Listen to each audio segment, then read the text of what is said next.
Terletak di dataran tinggi di Pulau Jawa, Kota Malang terkenal sebagai kota pendidikan dengan cuaca yang sejuk sepanjang tahun, wisata alam yang menakjubkan, dan bangunan bersejarah yang ikonik.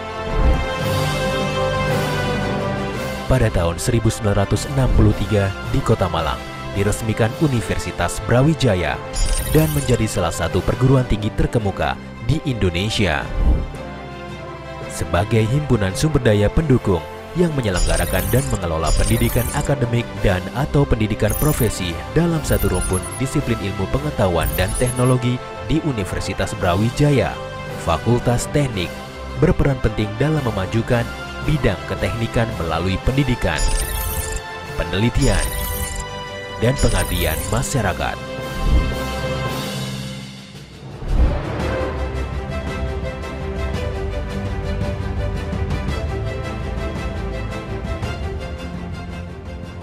Menghadapi dinamika pengelolaan pendidikan tinggi di masa depan yang semakin meningkat, Fakultas Teknik Universitas Brawijaya siap menghadapi tantangan untuk mencapai tujuan pada era Industri 4.0 dan era Society 5.0 dengan mengedepankan semangat kerja, tuntas, dan berintegritas. Fakultas Teknik Universitas Brawijaya juga fokus pada penyelenggaraan sistem pendidikan yang inovatif dan aplikatif untuk meningkatkan daya saing mahasiswa dan menghasilkan lulusan yang unggul dan berkompeten. Pencapaian prestasi dan peningkatan reputasi juga dilakukan melalui kolaborasi dan sinergi. Kegiatan penelitian dan pengabdian kepada masyarakat menjadikan Fakultas Teknik yang inovatif, kolaboratif, dan berdaya saing internasional. Sejalan dengan profesionalisme dan integritas, Fakultas Teknik Universitas Brawijaya akan terus berkontribusi bagi kemajuan masyarakat dan pembangunan nasional Negara Kesatuan Republik Indonesia. Together, we do the best.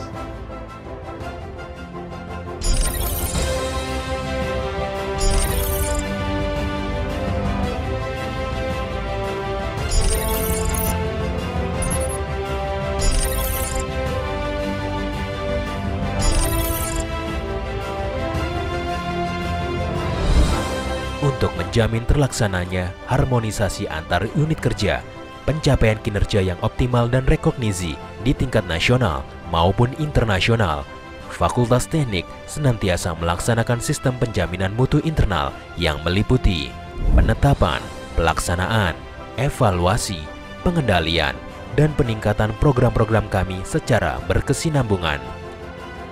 Sesuai dengan standar nasional pendidikan tinggi, kami selalu memastikan tercapainya kualitas pendidikan yang sangat baik melalui target akreditasi nasional dan internasional. Seluruh program sarjana kami telah terakreditasi unggul atau A oleh BAN PT atau LAM Teknik. 2 program studi telah tersertifikasi terakreditasi internasional dari IYCEI dan IABI. Setiap tahun, Fakultas Teknik menerima sekitar 1.300 mahasiswa yang akan menuntut ilmu pada 8 program sarjana, 7 program magister, 4 program doktor, dan 1 program profesi. Kami memiliki 18 guru besar aktif, 132 doktor, dan 272 dosen dengan reputasi unggul pada penelitian dan publikasi ilmiah. Terdapat juga 63 laboratorium untuk mendukung kegiatan pendidikan dan penelitian oleh dosen maupun mahasiswa. Fakultas Teknik berkomitmen untuk terus meningkatkan kompetensi dosen dan mahasiswa, terutama menghadapi era digitalisasi.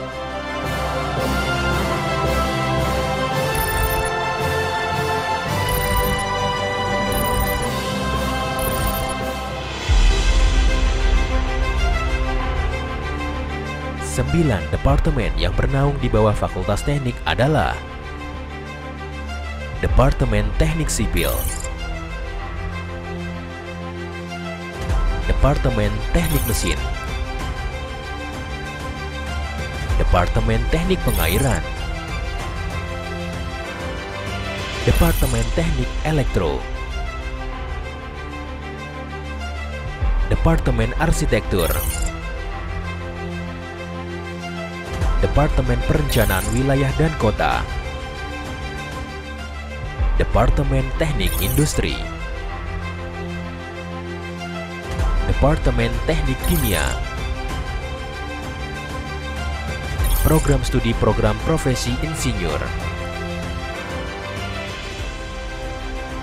Program Magister di Fakultas Teknik, Teknik Sipil, Teknik Mesin, Teknik Pengairan, Teknik Elektro, Arsitektur Lingkungan Binaan, Perencanaan Wilayah dan Kota, Teknik Industri.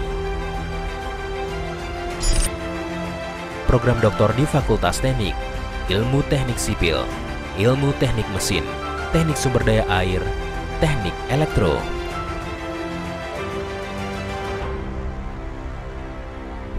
Fakultas Teknik banyak menyediakan fasilitas-fasilitas untuk mendukung suasana akademik yang meliputi ruang kelas yang memadai, ruang diskusi yang nyaman, laboratorium, perpustakaan, tempat ibadah, kantin, pusat olahraga, dan pusat kegiatan mahasiswa.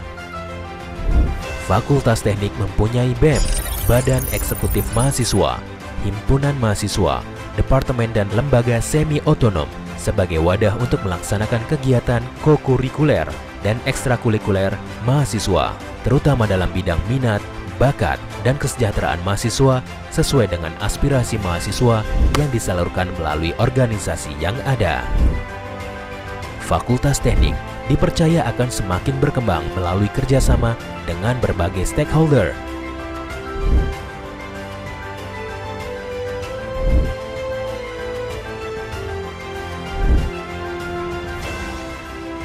Program pertukaran pelajar, double degree, program visiting profesor, kolaborasi riset, dan kolaborasi konferensi internasional.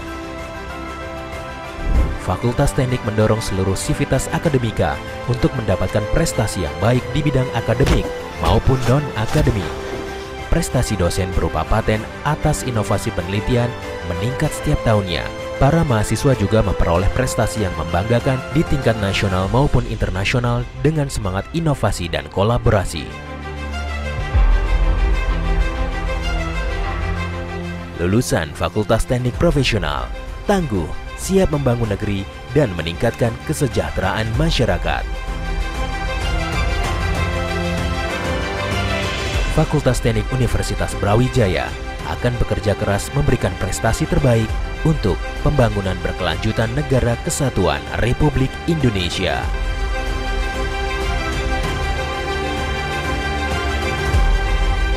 Satu, dua, tiga, teknik. Kunjungi kami di teknik.ub.ac.id.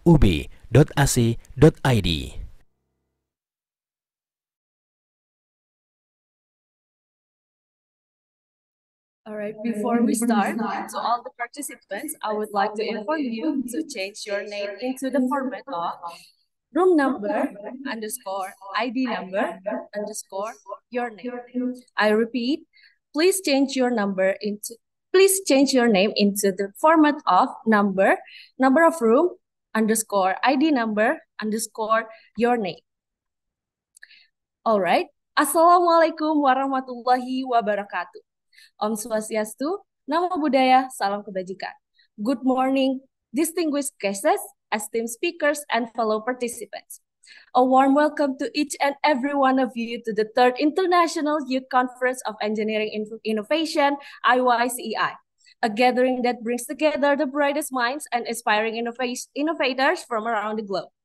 Please let me introduce myself. My name is Anandia Belia, and I am excited to serve you as the Mistress of Ceremony for the 3rd International Youth Conference on Engineering Innovation, or IYCEI. Today, we stand at the precipice of transformative era, where technological advancement and design ingenuity hold the key to unlocking a sustainable future. This conference serves as a testament to our collective commitment to shaping a better tomorrow, a world where innovation serves as the cornerstone of progress. The theme of this year's IYCEI, Cultivating a Sustainable Future, Advancement in Technology and Design Engineering, resonate deeply with the pressing challenge we face today. As we grapple with the consequences of climate change, resource depletion, and environmental degradation, the need for sustainable solutions has never been more urgent. Engineering and design, with their inherent capacity for creativity and problem solving, offer a beacon of hope in our quest for a sustainable future. Over the next few hours, we will delve into intricacies of sustainable engineering, exploring cutting-edge technologies and innovative design approaches that hold the potential to transform our world. We will hear from renowned experts in their respective field, gaining insights into the latest advancement and emerging trends shaping the future for sustainable engineering. So before we start the occasion, let us all hear the singing of Indonesian national anthem, Indonesia Raya.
Thank you.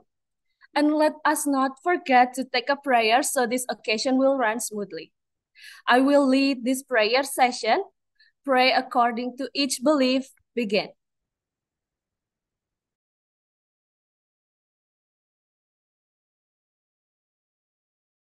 Amen. The prayer session finished. Without further ado, the next session is the opening speech from the chairman of the third IYCEI, Mr. Supriyono STMT. It is my pleasure to welcome our esteemed chairman of the third IYCEI, Mr. Supriyono STMT. For Mr. Supriyono, please deliver your remarks. Assalamualaikum warahmatullahi wabarakatuh.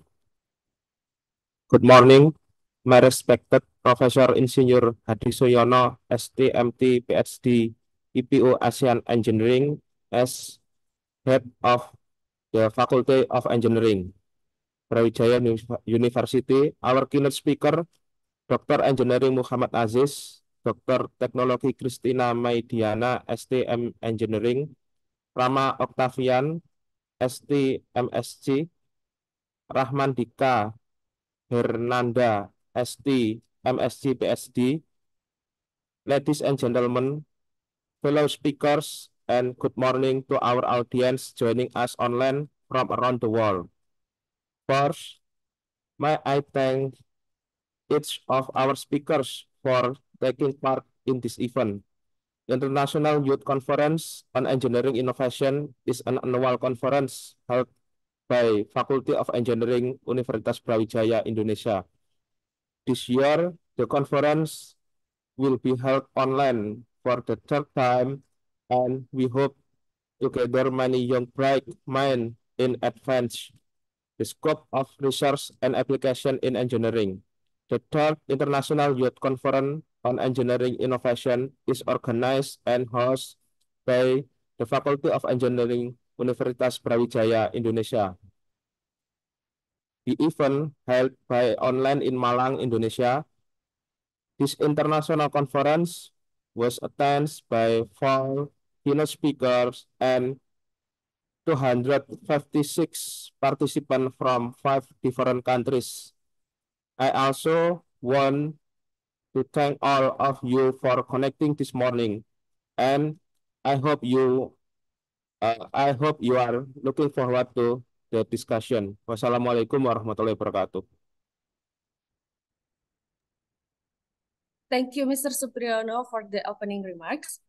Ladies and gentlemen, in the next session, it is my pleasure to welcome our esteemed Dean of the Faculty of Engineering, Brawijaya University, Insinyur Hadi Suyono, STMT, PhD, IPU, ASEAN Engineering. But unfortunately, because the Dean of the Faculty is unable to attend this meeting, the opening remarks will be delivered by the video recording.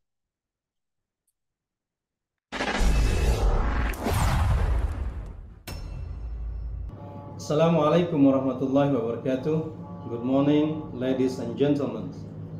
The Honorable, my colleague, all Vice Dean, and all head of departments on Faculty of Engineering, Universitas Brawijaya, the Chairman of the committee, Mr. Supriyono, would like to say welcome to all distinguished keynote speakers, Associate Professor Dr. Aing Muhammad Aziz from the University of Tokyo, Japan, Dr. Cristia Midiana from Universitas Brawijaya, Indonesia, Mr.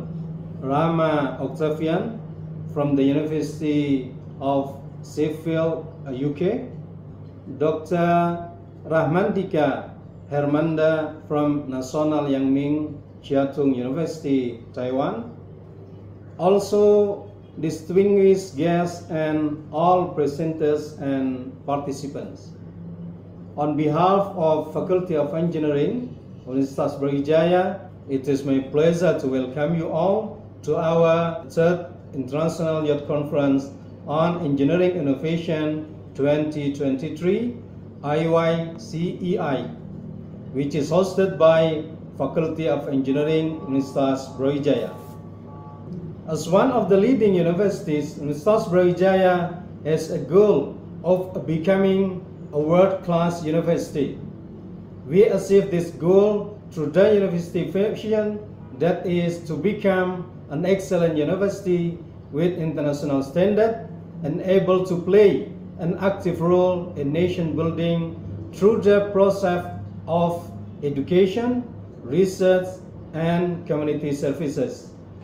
Concerning this, our university implements various academic policies, one of which is the International Conference.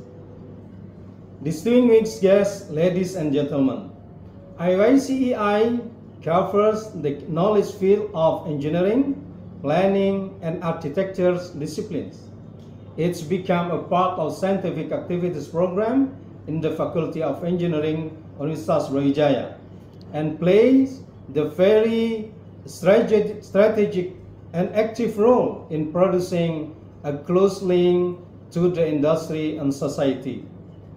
It is hoped that through this conference, the collaboration and cooperation among all participants can be maintained and improved, both nationally and internationally.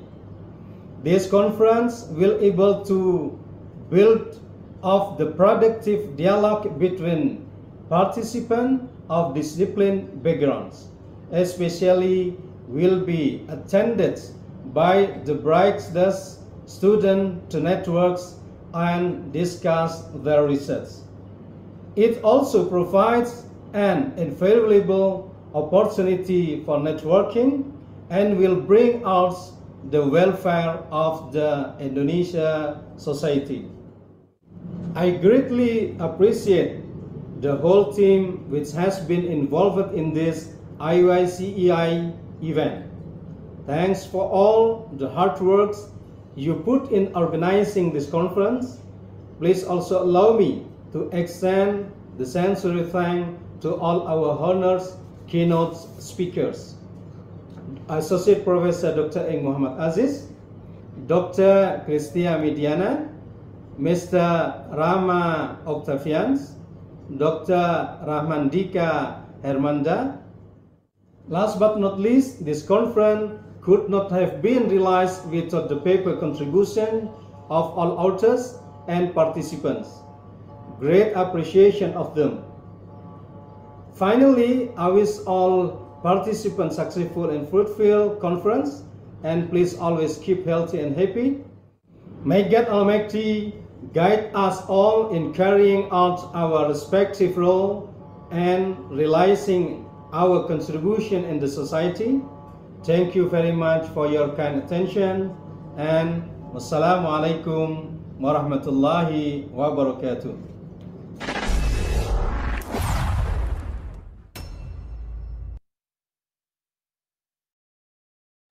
Thank you so much for Insinyur Hadi Suyono, STMT PhD, IPU ASEAN Engineering for the inspiring remarks. So ladies and gentlemen, we have just finished the opening remarks session, and I would like to invite you all to a photo session. Please turn on your cameras and find a spot in your room where you look your best.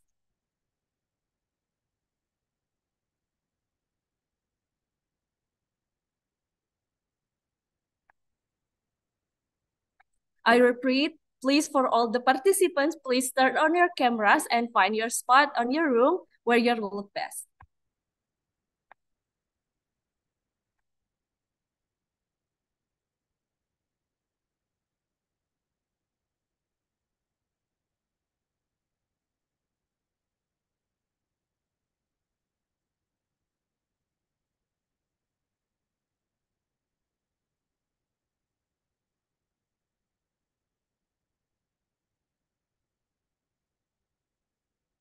Okay, great. Now let's take a few pictures.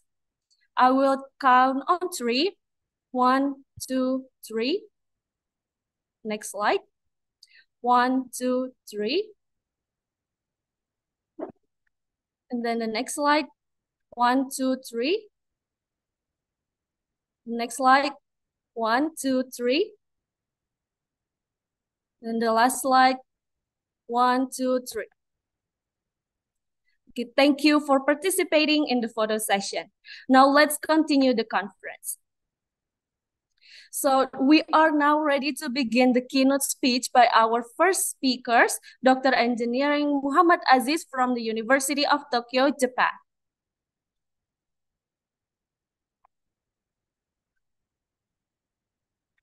Okay, is it okay, Darali, or I need to? It's fine. I can start from now on. Hold on, sir. Dr. Engineering Muhammad Aziz, we are honored to have you here with us today. So would you care to share with us, how are you today? I'm fine. Very, very thank you. Yeah. I hope you always in a good health, always. So now, Dr. Engineering Muhammad Aziz, please deliver your keynote speech. Okay, thank you very much. Assalamualaikum warahmatullahi wabarakatuh. I'm Aziz from Tokyo University, and it's my great pleasure to be invited today for delivering the talk. And I think I just would like to share my screen first before delivering the talk. So hopefully you can check my screen over there. Can you see my screen there? It works? Yeah. Sure, it works. Okay. Thank you. So, Assalamualaikum warahmatullahi wabarakatuh. Very good morning, selamat pagi for all of you. And also thank you very much. And I really appreciate to be invited today. My great respect also to the Dean, Prof. Hadi, and also for the Chair, Mr. Spriono, and also to all of the participants. And today, because I think I have about 20 or up to 30 minutes for delivering the talk, so I just would like to talk in quite general issues. So hopefully that we can share the big ideas about, especially when we are talking about the sustainability, especially when we are focusing on the energy systems. So today, my talk will be entitled "Sustainability and Digital Twin in Energy Systems to a Carbon Neutral Society."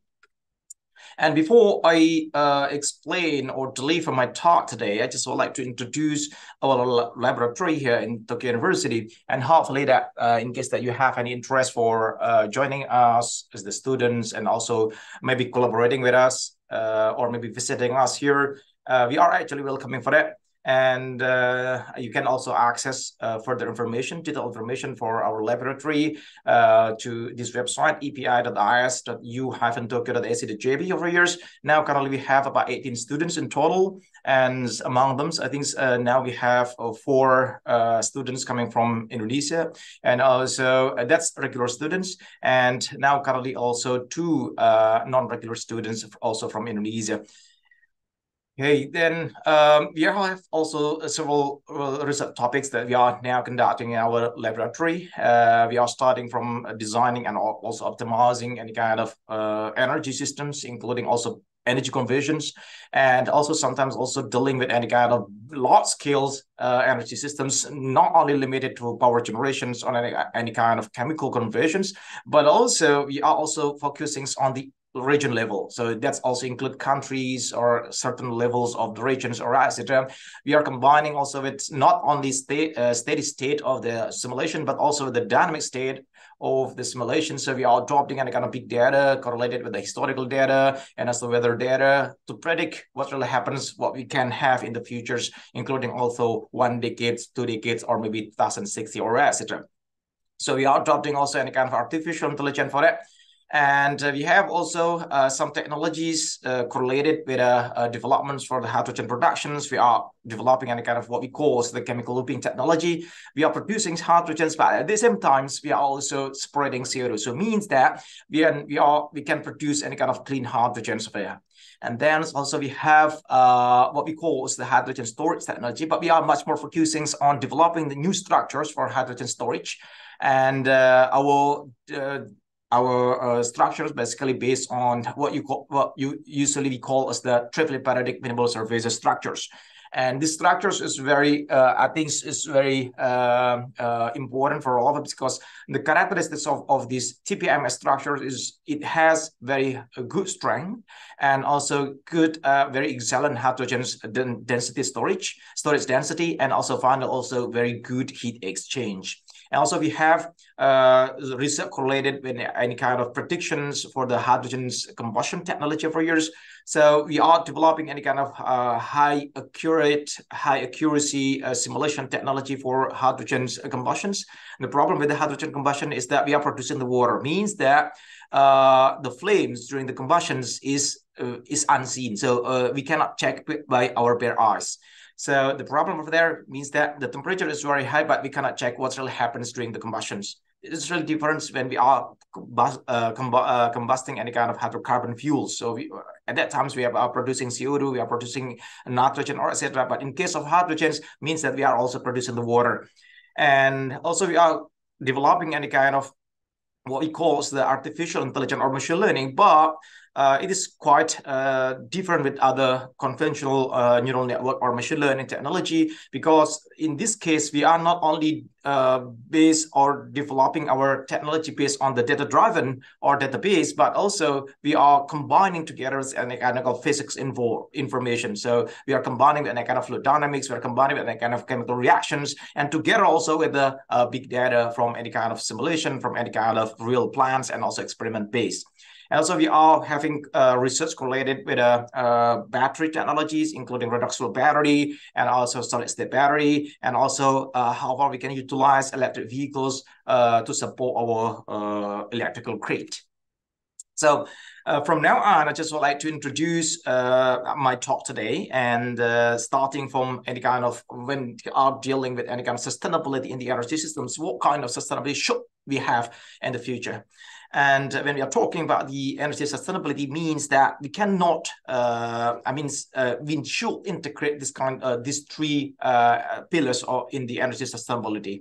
The first is energy security, and I think all of us are quite familiar with this word of energy security. But the problem is that the definitions of the energy security from the conventional point of view to the modern point of view is quite changing. In the conventional energy security definitions, usually people define as the capability or capacity to provide the energy according to the demand. But the problem is that it is not only the quantity aspect that we need to cover. The big issue over here is that when we are talking about the energy, we also need to discuss or define the quality of the energy that we can provide. So especially when we are talking about the renewable energy means that it is very, very fluctuating. So we have two different fluctuations in the supply side and also demand side. So, but the problem is that all the stakeholders, especially the consumers of the energy, they always ask to have high quality of the energy, very stable, very balanced energy, or especially like the electricity. So means that we need to have any kind of robust systems that can integrate all of these kind of fluctuations, but we can control or adjust these kind of systems to provide any kind of balance and also high quality of the energy.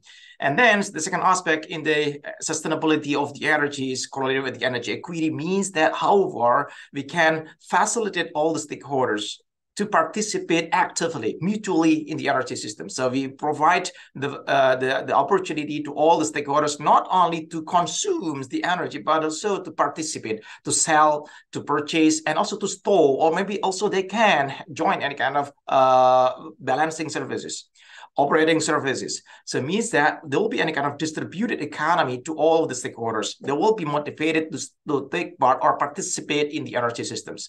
And when we are talking about renewable energy, basically the characteristic of the renewable energy is thinly and also widely distributed. So it means that when we would like to facilitate or maximize the share of the renewable energy, means that we need also to facilitate all the stakeholders, including also small-scale stakeholders like household or etc., to participate well for providing the energy, controlling the energy, and also to consume the energy. And the third sustainability factors or pillars is also correlated with the environmental, but we are not only focusing on the emissions of the gases, including CO2 or etc. But the important thing over here is that we need to have any kind of good nexus or relationship between air quality, soil quality, water quality, food, and etc. So it means that this kind of balanced natural resources. So our main target over here is that we would like to have this kind of strong pillars for the energy sustainability. And finally, we have any kind of good or excellent energy resilience in the future. And there will be any kind of strong correlation between this energy sustainability also and with the sustainable development goals. So some countries actually have set the goal to reach any kind of carbon neutrality by 2060, like Indonesia in 2060. Some developed countries, including Japan, United States, or etc., they have commitment to reach by 2050. The problem is that we are now in the transitioning period, and it is quite challenging because in the transitioning period means that everything is changing. So we need to facilitate all any kind of interest, including social, economic, and also any kind of environmental aspects over years. So what we would like to have over here is that we like to move step by step, but progressively, swiftly, progressively, but it is adaptive. So I think there will be any kind of several aspects correlated with the energy transition, and we would like to do any kind of not only shifting any kind of renewable energy, but also we need to have any kind of decarbonizations. That it means if we don't only utilize any kind of renewable energy, but actually we can still utilize our fossil fuels or conventional fuels. That's really no problems because that's also potential. But the problem is that when we are dealing with any kind of carbon-based fuels or any kind of fossil fuels, how far actually we can have any kind of, or we can deal with the emitted CO2 itself. So we can have any kind of offsetting technologies, we can capture the CO2, so we can actually control the CO2 emission itself, sometimes to be positive, sometimes to be neutral or zero, and sometimes to be negative. That's really possible. And the first decarbonizations is because it is very huge, is for power generation. And the second one is another aspect, other aspects are other fields excluding the power generation. So it is including any kind of transportation, industries, business, or etc., or residential, or etc.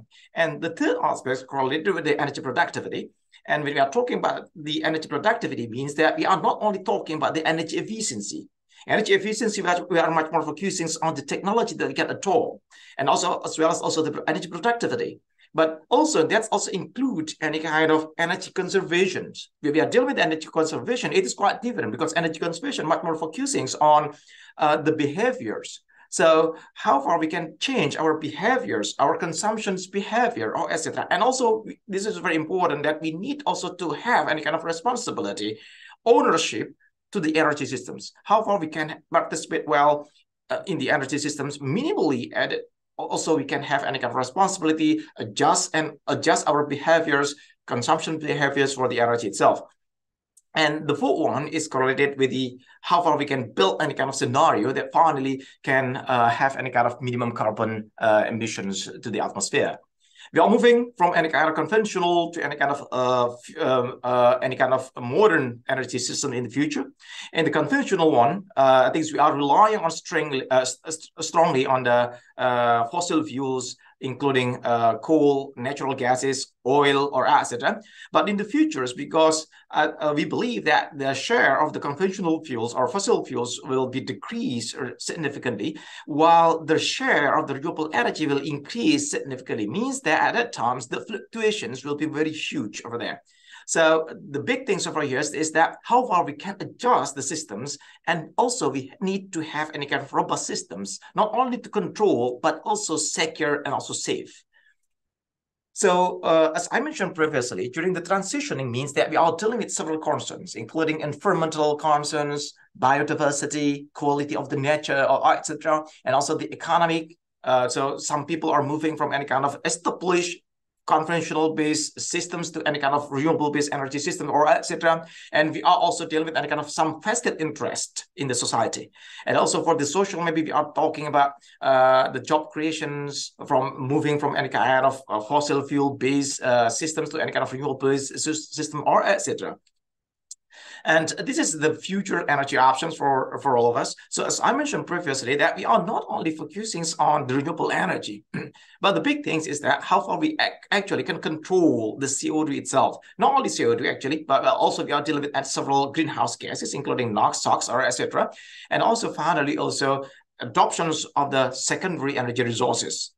Secondary resources, it is the energy that need to be converted from any kind of primary energy resources. And as we could see that electricity is the representative of the secondary energy resource. That's very convenient.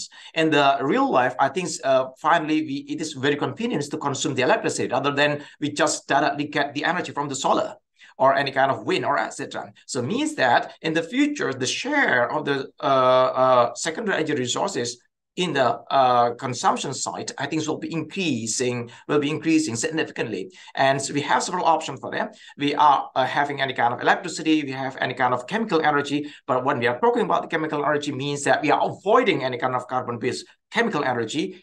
So we have any options for the hydrogen-based energy, including hydrogens, ammonia, or their derivatives.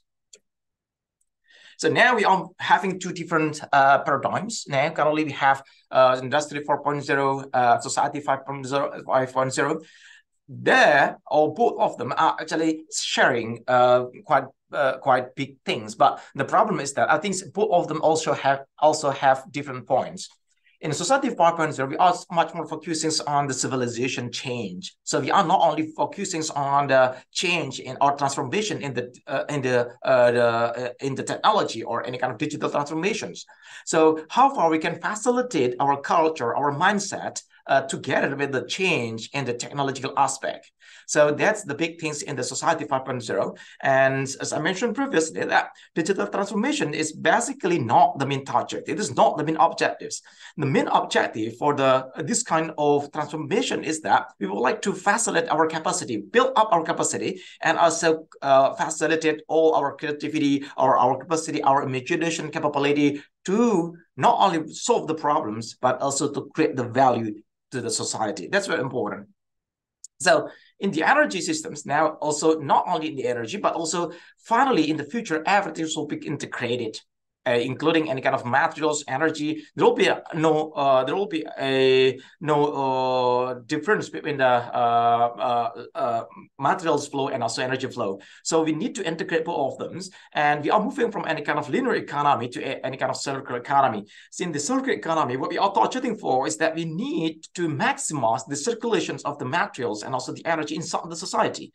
So it means that we are minimizing any kind of energy and materials input, as well as also the output. And over here, it's for the output, usually we define the output as the waste. But in this case, in the circular economy, we are not defining the waste itself. So we are moving from any kind of cradle to grave definitions to any cradle to cradle definitions. So this is what I talked previously as the adaptive energy transitions. So in the adaptive energy transitions, what we would like to have is that all the stakeholders, they have equal responsibility, equal awareness to take part or to participate mutually actively in the energy systems, as well as also we as the consumer. So in the consumer side also, it is very important that we need also to change our behavior, and we have any kind of adaptive behavior over it. And sometimes, usually it is called also the demand response. So it means that the demand responds to the energy conditions. So the demand itself doesn't feel or doesn't consider themselves of any king or as the customer or the main customer or any kind of king in the economy of the energy itself, but they have also shared responsibility to the energy system. So it means that they need also to adjust their behavior according to the conditions of the energy.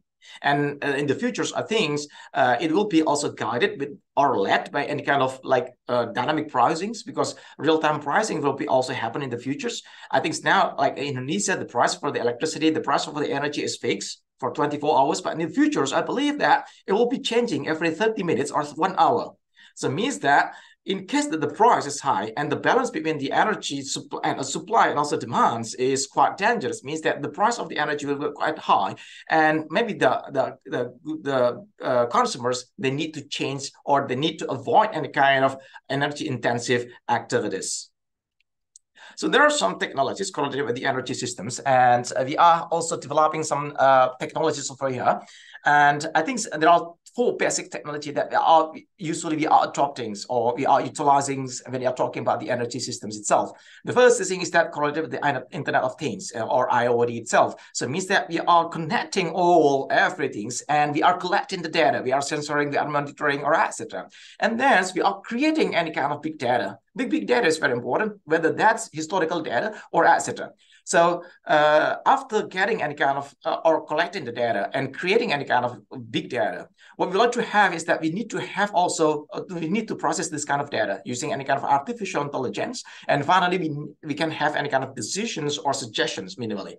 And then from this kind of decisions or suggestions, finally, it should be translated to the real world using any kind of robotic technology. And as everything is distributed and everything is connected, finally, what we need also is distributed ledger technology to facilitate that all the stakeholders, they can communicate among them, not only communicating to the center or any kind of certain server, but also they are also able to communicate among them itself.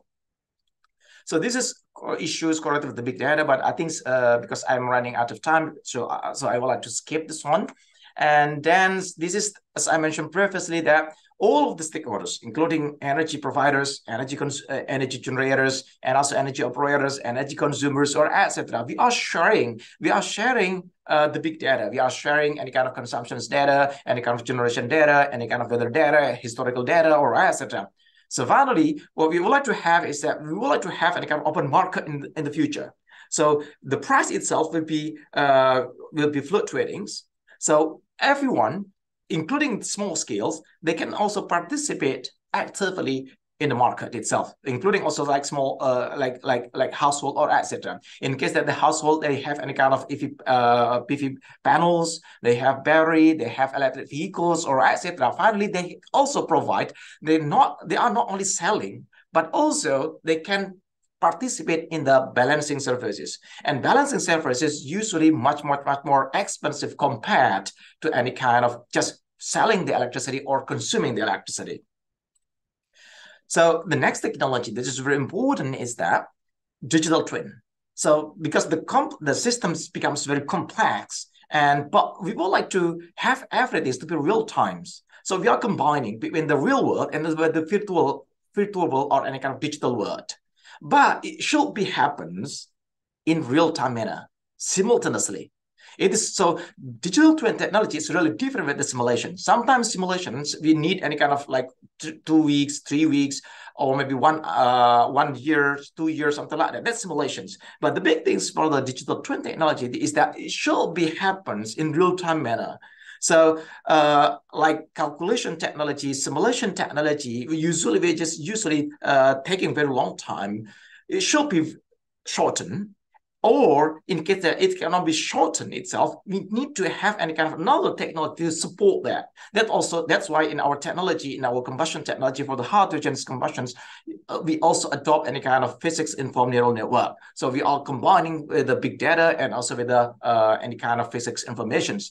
In the digital twin technology, what we are expecting or we are requiring is that we have any kind of big data. We need any kind of big data and also cloud computing. So every big data finally need to be connected, need to be processed, and we can get any kind of decision, we can get any kind of suggestions or etc.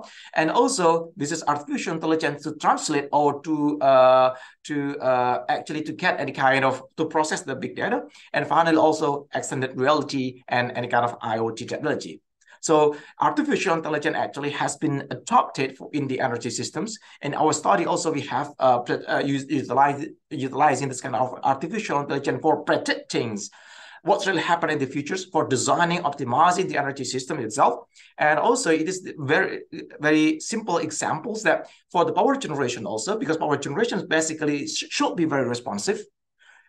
But the problem is that the fluctuations in the supply and also demand side is very, very fluctuating. So it means that how far we can couple this kind of fluctuations with any kind of controllability or control capability from the energy system itself, or from the power generation, from the energy storage, or etc. So we need this kind of digital twin technology finally to control well simultaneously. And we have also developed some technology also for that. And I think it is fine. It is smart electricity grid, but it's fine. I just would like to skip it.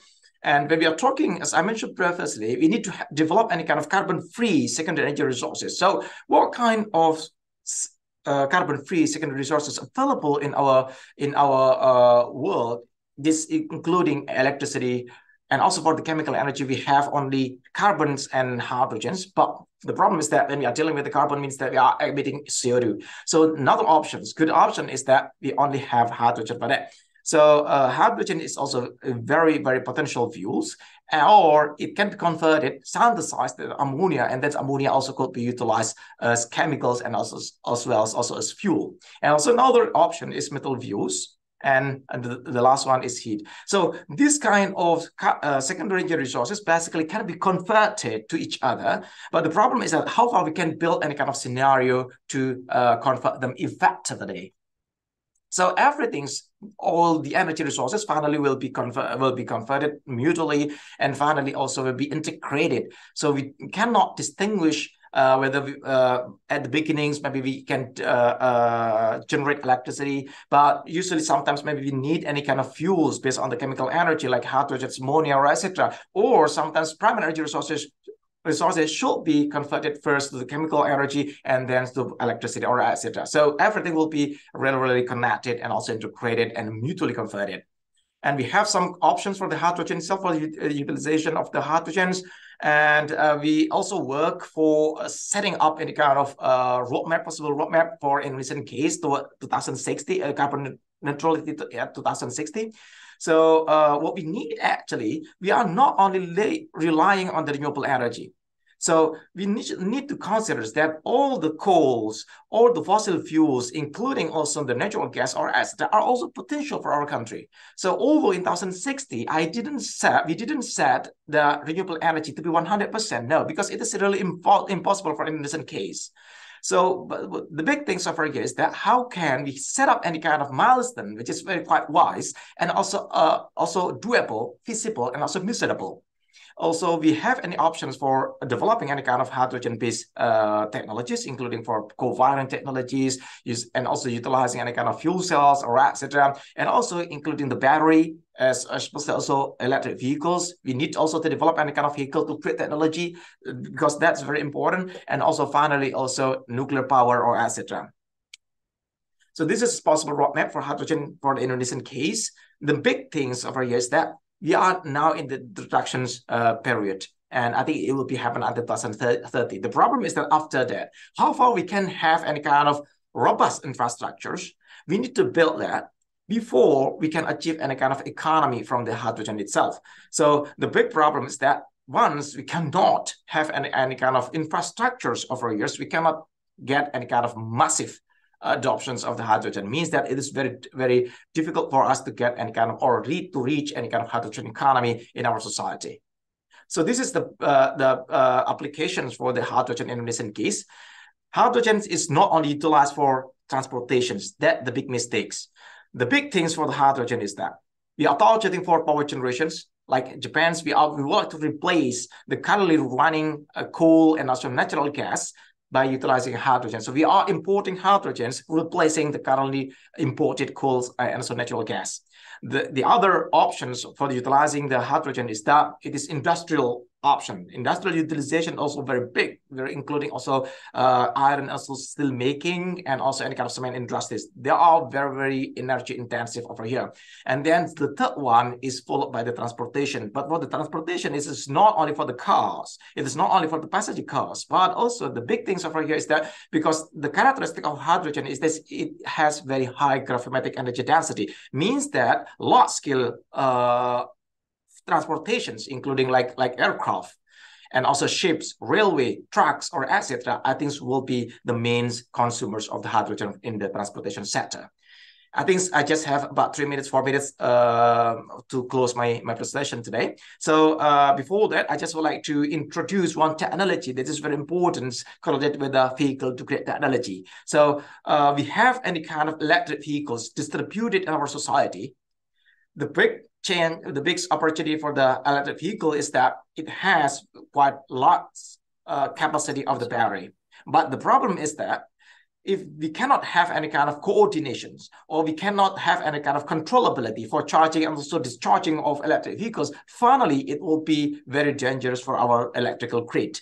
So what we would like to have is that we would like to develop any kind of technology that can coordinate or control the behaviors of electric vehicles, as well as also to provide the opportunity to electric vehicles to join and also to have any kind of participations in the electrical grid itself. So I think this is the good slide to explain actually. So electric vehicles can be distributed, whether it is parked in our homes or it is parked at our offices, universities, or etc., or shopping mall. As we could see that maybe we just commuting per day like 2 hours or 3 hours. So it means that the rest of about 20 hours for the electric vehicles, basically they are not utilized further. So it means that once they are parked, they are connected to the chargers, and they have also ability to communicate to the aggregators or any kind of operators. Means that this kind of electric vehicles, although they are parked at our homes, they can also do any kind of energy business. They can absorb the electricity. They can also discharge the electricity. They can join any kind of regulation market. They can have any kind of load picking services, load shifting services, energy storage services, or etc. And basically, it is also profitable. Means that all of the stakeholders finally also get any kind of profits from this kind of services. And the big thing over here is that we can control the charging, also discharging behaviors of the electric vehicles. So we can utilize the electric vehicles as the energy storage, energy supporters for our energy systems, or etc. So I think this is last slide actually. So what we really need for our country is that we have commitment to achieve carbon neutrality by 2060, but the problem is that how far we can break down this kind of commitment to any kind of measurable and also feasible milestones for 5 years, 1 decade, or etc. So we need to have any kind of very clear scenario, and that should be achievable and also measurable and also doable scenarios itself. And then also we need to develop our technological mastery. But the problem is that we are not only following the success from the other countries or from other cases, but the big things over here is how far also we can set up the scenario, and then we can bypass the technology. We are not only following that. And there's also another important is that create the market, create the demands, and also create the market. That's very important. The market should be able to facilitate all the interests, including the energy providers, energy operators, and also as well as also the consumer itself. And this is my last slide actually. So just closing my talk today. So I just would like to remind that, especially because many of you are also youngest. So 3 points that we must always remind, we must always keep in our mind that we must keep our motivations. motivations, and then also keep our quality. It should be global quality itself. And then finally, to be maintaining, to be able to maintain this kind of motivation, also quality, means that we need also to be humble.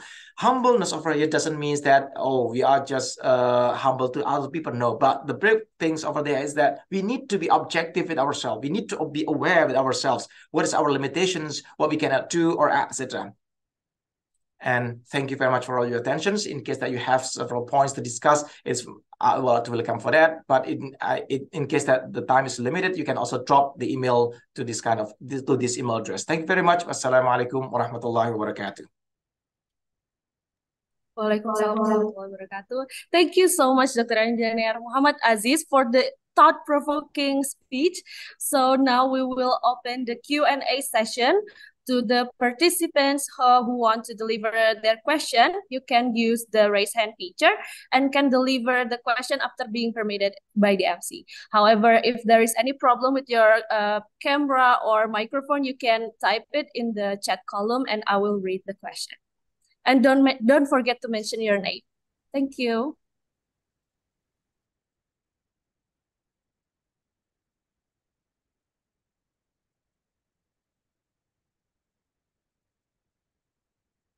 It seems no questions at all. It seems like you made a very clear presentation, sir. Oh, there is one question from...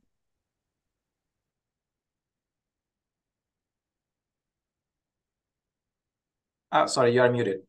Oh. Sorry. For the first person that raised the hand, you can deliver your question. From IYCEI. Assalamualaikum warahmatullahi wabarakatuh. Waalaikumsalam.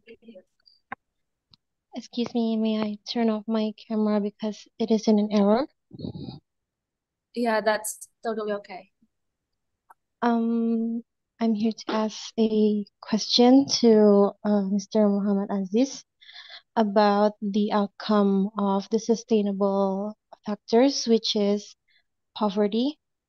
To decrease the number of poverty seems to be increasing by time to time. How is the sustainability energy of factors could improve the number of poverty in the world, or at least in our country, Indonesia? Thank you.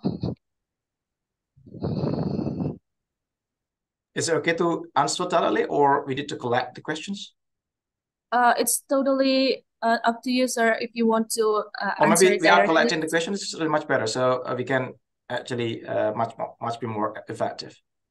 Okay. For Mr. Supriyono, you can deliver your question. Good morning. My name is Supriyono. I am from Chemical Engineering, Universitas Brawijaya. I am interested in electrochemical and also hydrogen technology. My question: how does the Japanese government support the implementation of research on hydrogen technology? Thank you. Okay, thank you very much. I think we have two questions, right? The first one is correlated with the sustainability and also the poverty.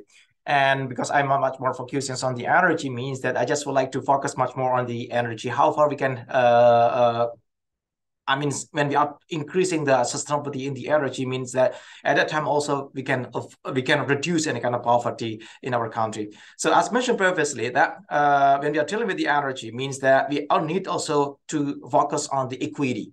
So means that that's how far we can facilitate large scales and also what spreading of any kind of opportunity to all of the stakeholders. So all the stakeholders, including small scales, especially like the people living in the remote islands or any kind of, I don't know, like remote area or etc., they also can participate well.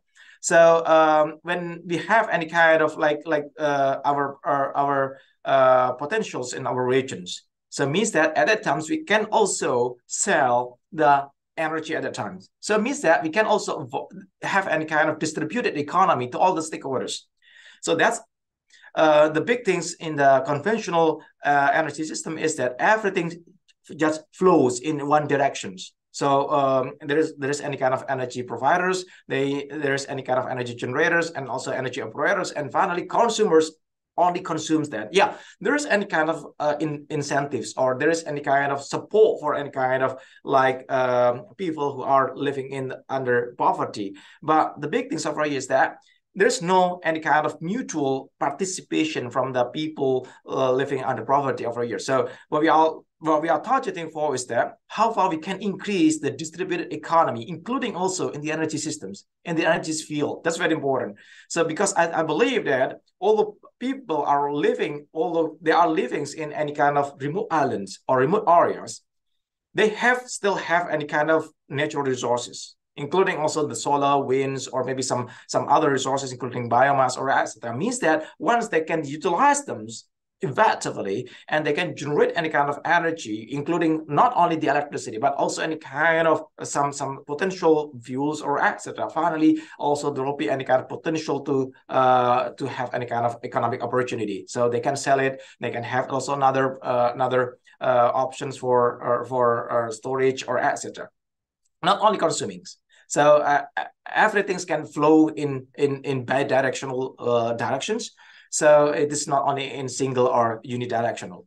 And for the second questions is about the support from the Japanese government correlated with hydrogen. So the big things over here is that, okay, there is any kind of incentives for that. And the government itself has set any kind of goals by 2030 and 2050.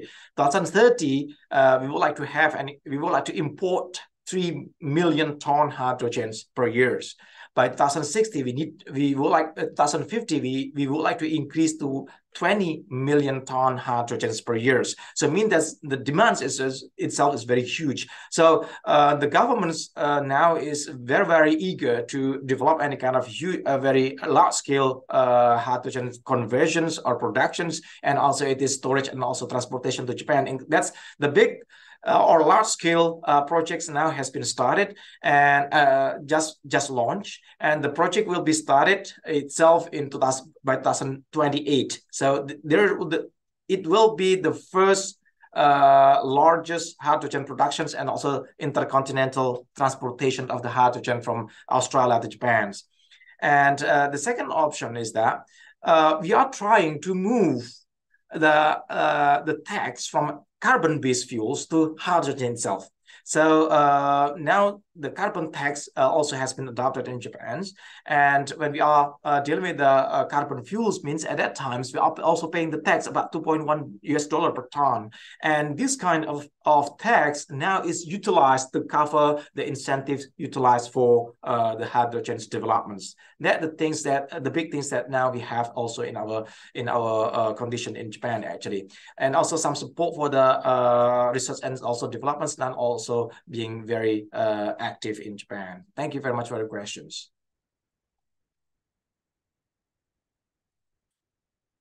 All right. It seems like there is one question in the chat column. I will read it.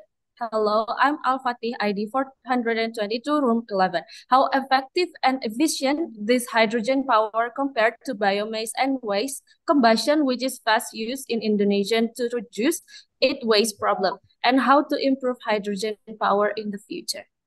Okay, thank you very much. So I think we cannot distinguish this kind of system. I mean, finally also biomass and also waste are also potential to be converted to hydrogens.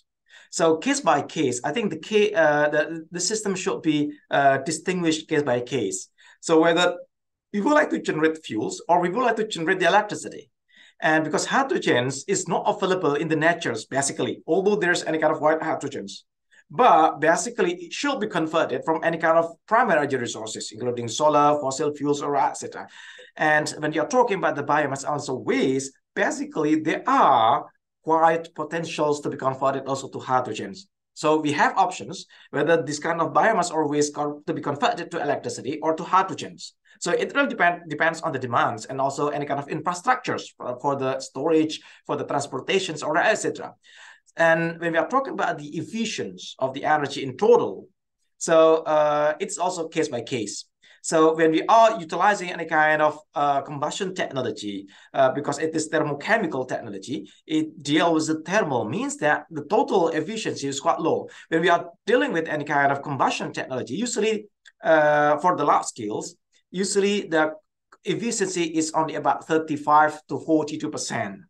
So when we have any kind of biomass and then it is combusted and we would like to generate the power, the total efficiency is ranging from 35 to 42%.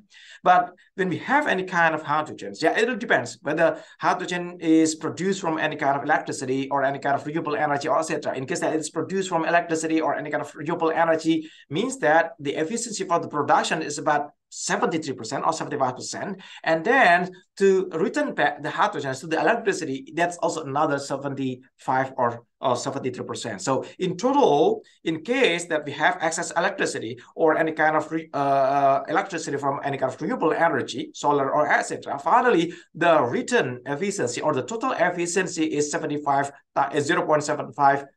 multiplied by 0.75. So it is also about 50% or 55% itself. So the total efficiency is not so big difference, but it is really case by case. So we need actually to be wise in this case to set up any kind of scenario which finally it matches well with our conditions and also with our economy. Thank you very much for the questions. Thank you so much, sir, for the insight and the answer. So once again, I would like to thank Dr. Muhammad Aziz for the speech. And then as the Q&A session one is done, we are now ready to begin the keynote speech by our second speaker, Dr. Technology Christina Medina ST, Magister Engineering from Brawijaya University, Indonesia. Dr. Christina Medina, we are honored to have you here with us today. Would you care to share with us how are you today? Fine, thank you very much. Hello, everybody. Hello, ma'am. I hope you always in a good health, and now you can deliver your keynote speech. Thank you. Okay, first let me share the screen. So is it visible now?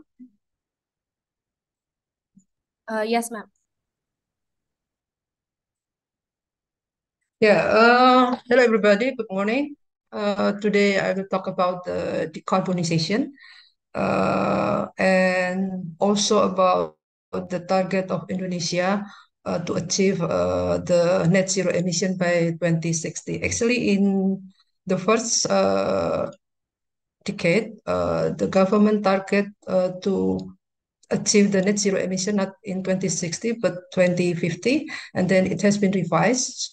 So it's just like China, that they have also changed the target from 2050 to 2060.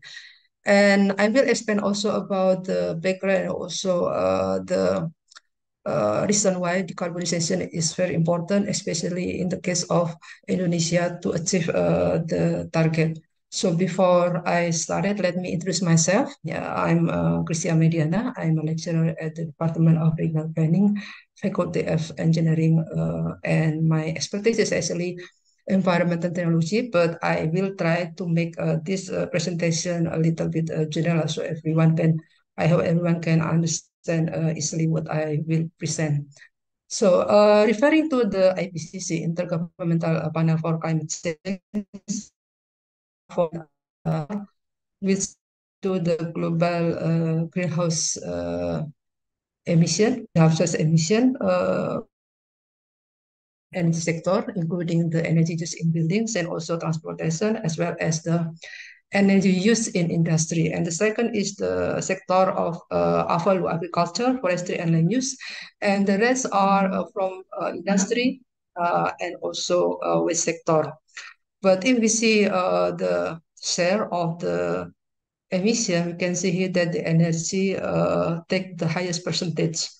And that's why the efforts to decrease the global greenhouse gas emission is focusing on how to save the pattern of the energy production and also consumption.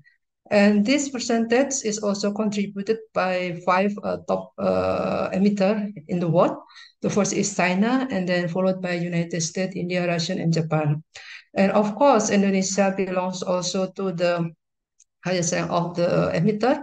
I think now it is in the second position.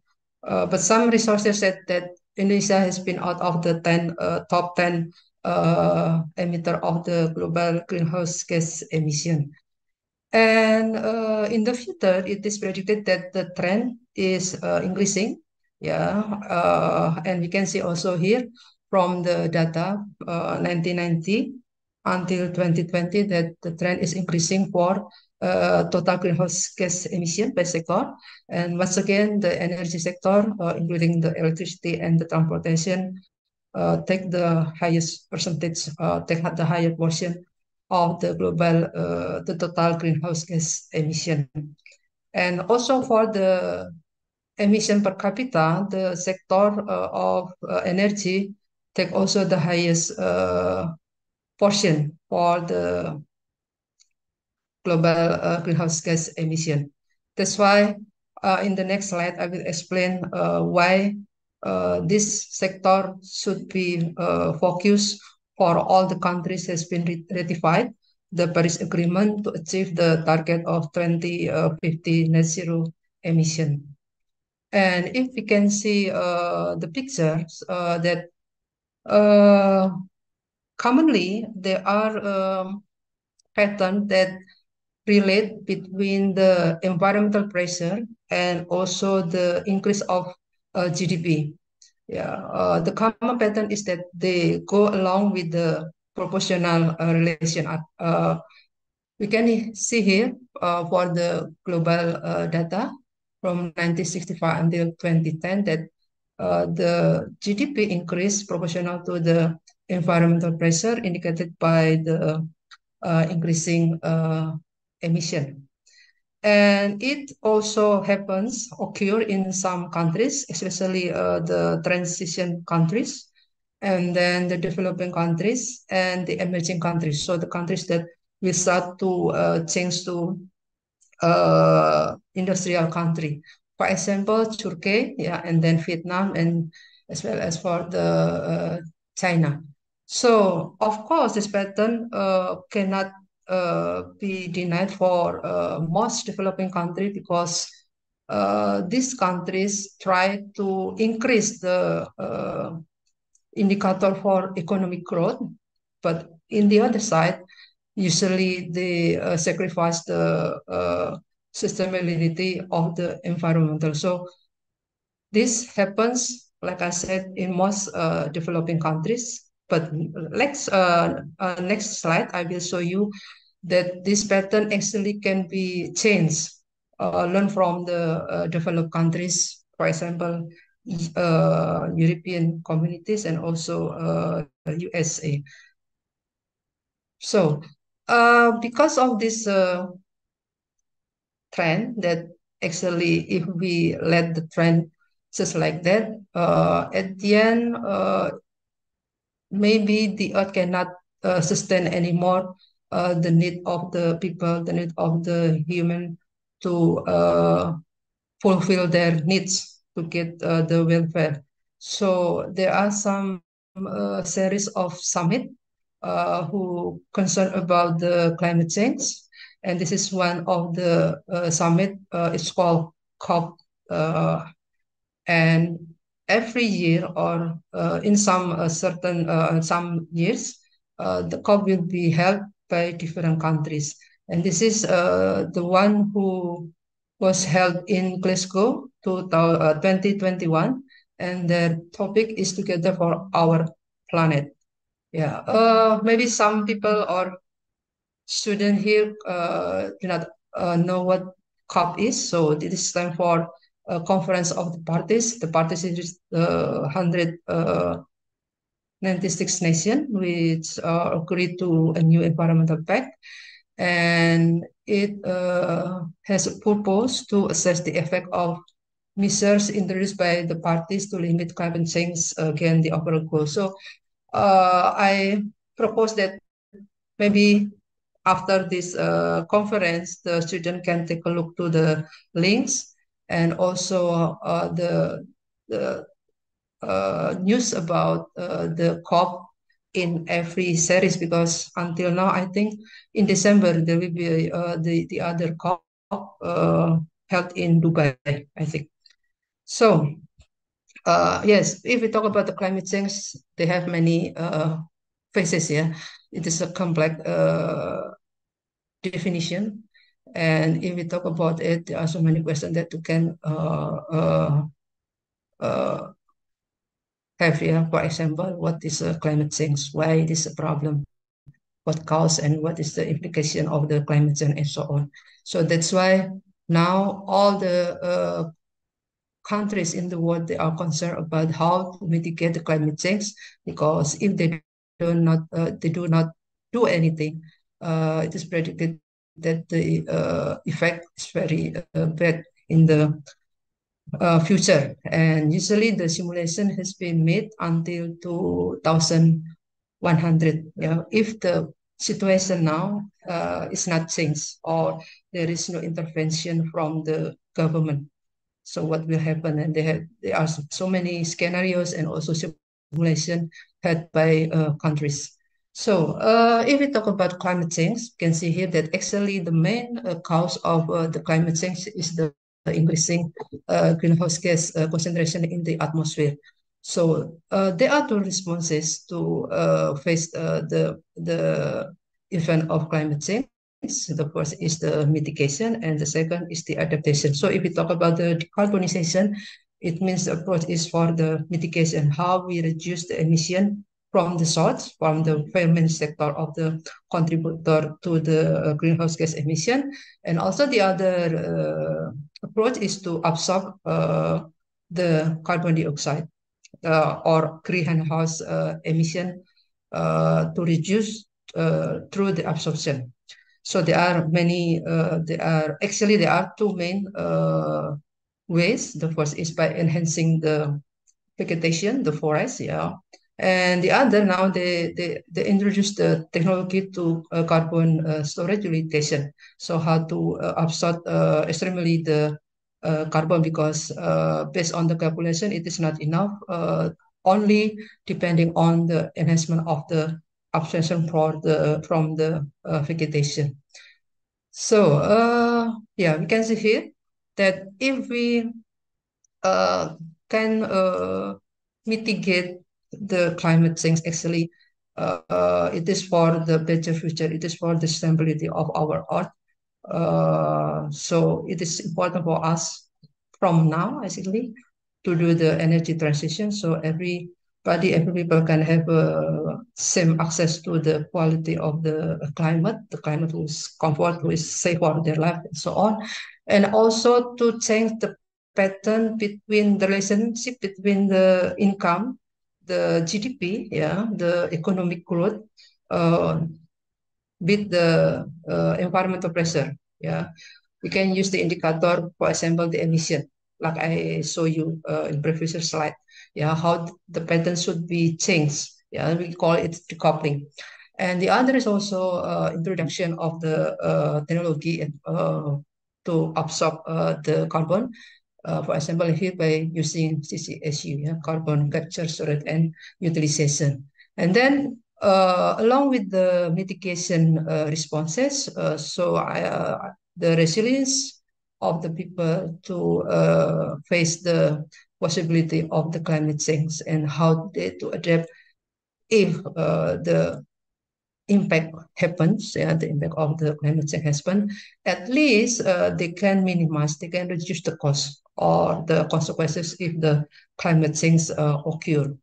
So the one that I want to talk more detail is about the zero emission, yeah, carbon zero emission, because it is now not only the purpose of the regional, I mean, not only in Asia or Europe or USA, but in uh, the world. Yeah, so carbon zero emission is the together goal. Yeah, the common goal of the world to mitigate the climate change.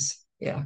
There are strategies for zero carbon emission. I just take one of for many references. Yeah, the first is to optimize, and then the second to electrify, and the last is to decarbonize. So, of course, every country has a different approach, has different policy. But in this case, for example, Japan, they are also targeting to reach to achieve the target in 2050. Yeah.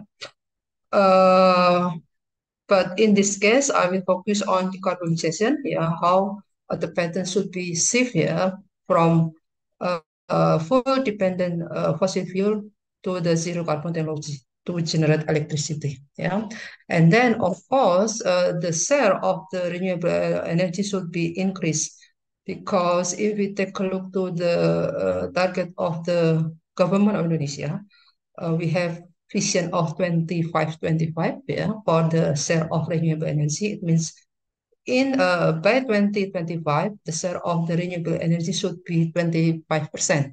But until now, the last data show that the achievement is only about 11%.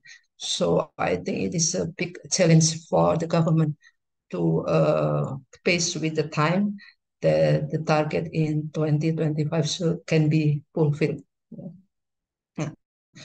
Uh, these are the definition of the decarbonization. Yeah, there are so many. If you take a look at the internet or the references, but two keywords can be identified here. The first is reducing or eliminating the greenhouse gas, yeah, emission, and the second is the mitigate for climate change. So this is the keywords that always put if we talk about the decarbonization. Of course, how we can implement the goal of these two keywords, is depending on the policy of its countries in the world, and why the decarbonization should be implemented.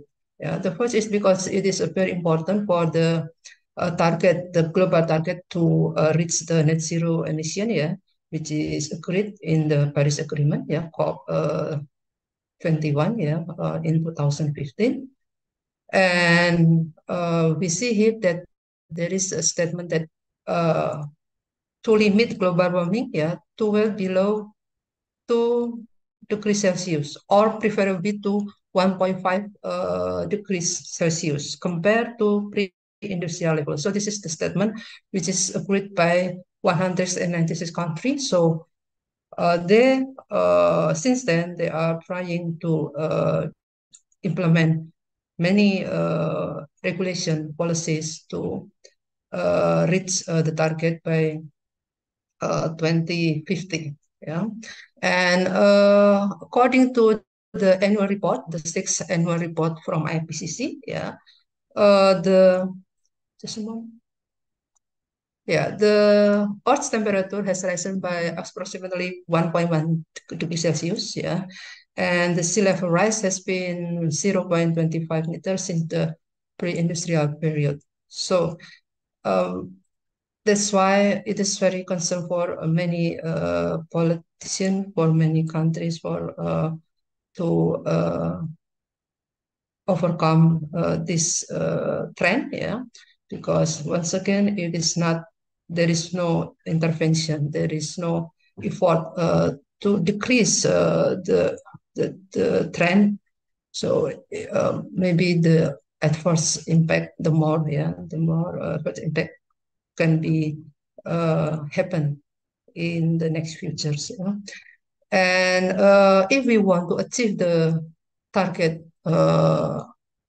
net zero emission 2050, it means that the emission nowadays is must be reduced by 45%, yeah, in 2030 compared to the level in 2010.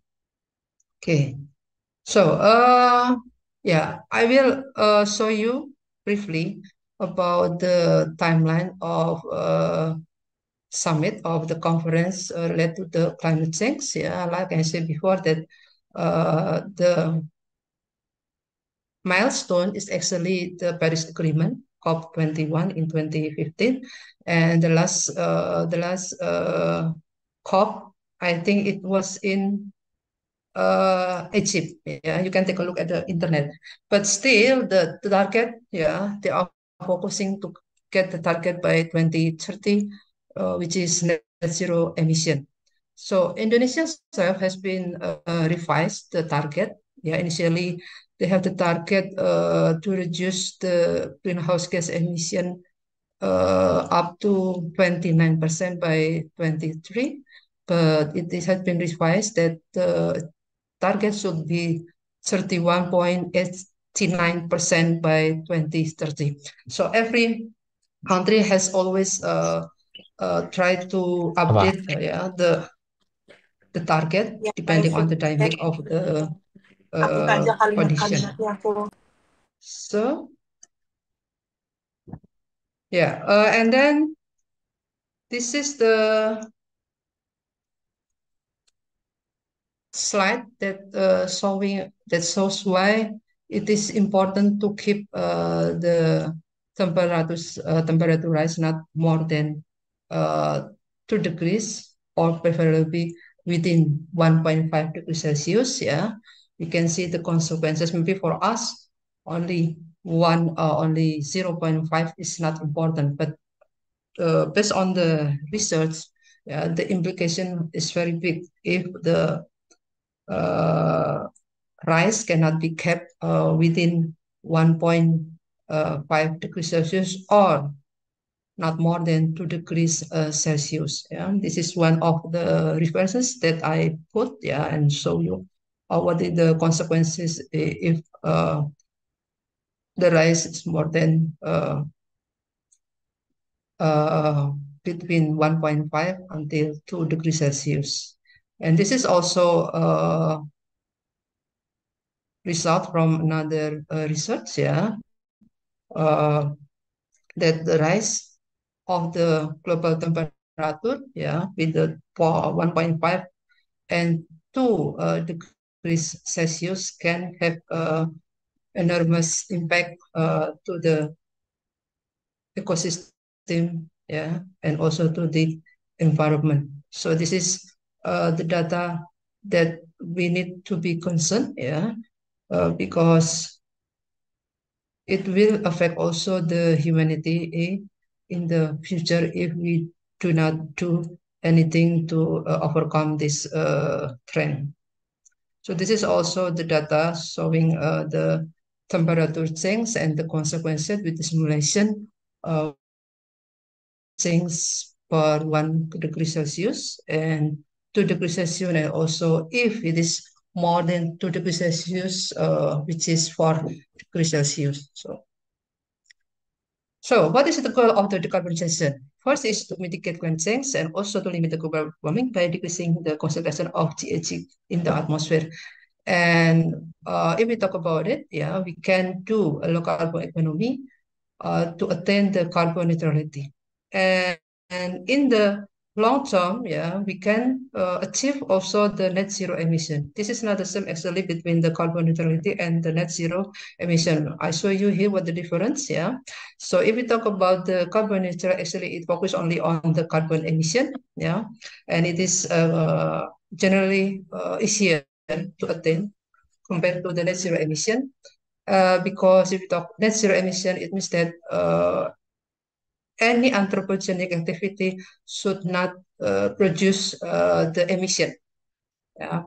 For the carbon neutral, we can emit, but in the other side, it should be activity who can absorb, who can eliminate the emission. So for the tools, if we can see here that it can be use the same tools, yeah, either set and develop science-based target or utilize carbon offset program, yeah, how we can do the absorption in somewhere, yeah, to eliminate the emission in somewhere else. So if we talk about the carbon offset program, and this is the picture showing the from the IYCEI, yeah, the simulation to reach the 2050 net zero emission target. Yeah, of course, every country can adjust to the milestone. Yeah, because it depends also to the capacity of the country, to the financial resources, and also the technology that they have. So, but this is the simulation for the IEA, yeah, to achieve the target in 2050. And how we can achieve the decarbonization. So there are two options. The first is to reduce the greenhouse gas emission, yeah, especially produced from the energy sector because they emit the emission through the combustion of fossil fuel. So it should be safe, yeah, from the conventional fossil fuel consumption to the renewable energy, which is zero carbon. You can use any option of renewable energy, for example, wind, solar, hydropower, and so on, yeah, depending on the availability of the source for each country. And then also the energy efficiency. So energy demand reduction should be done, yeah, using the tools which is efficient, yeah. And this is also the need, yeah, to increase the electrification access. So if we do not change the pattern of the conventional utilization of fossil fuel, of course the emission will increase. So these two sides should be go along together. Yeah, the use of renewable energy and the increase of electrification.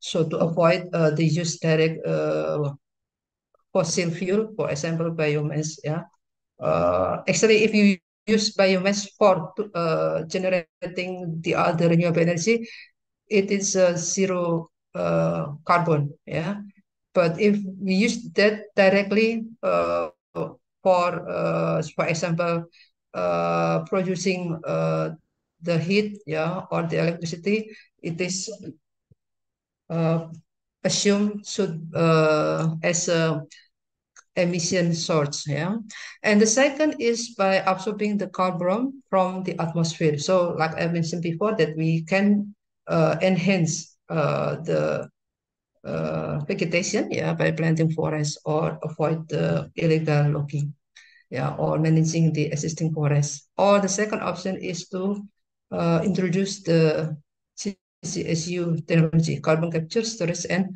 utilization, because based on the latest research, the second one can reduce enormously the carbon concentration in the atmosphere. Yeah. So this is the graphic that I want to show you, that actually for some developing countries, especially, that they can change the pattern between the economic growth and the environmental pressure. Yeah, we calculate decoupling. So this is also the proof that the opinion that if we want to get the welfare, if we want to get the prosperity, yeah, not welfare, the prosperity, which is indicator is economic growth, the environment should be sacrificed. Yeah, this is the old paradigm. Yeah, but actually, if we take a look at this data, it is proof that actually the pattern can be changed. Yeah, can be bent. So in the other side, in the one side, yeah, the GDP increase, while the environmental pressure indicated by the emission is decreasing. Yeah, and the five nations which have achieved this pattern, yeah, are Sweden, yeah, and then Ireland, yeah, UK, France, and Belgium. And out of these five nations, there are also about 20 countries that have been implemented the decoupling, yeah, uh, so they can change the pattern, the common pattern of the relationship between the environmental pressure and the economic growth. Yeah, like you see here, yeah, on the right side, yeah. And we talk about Indonesia now that if we take a look at the graph, yeah, the pattern is still the common pattern representing the developing countries. So there is a relationship which is proportional, yeah, between the economic growth, yeah, the GDP, and the greenhouse gas emission.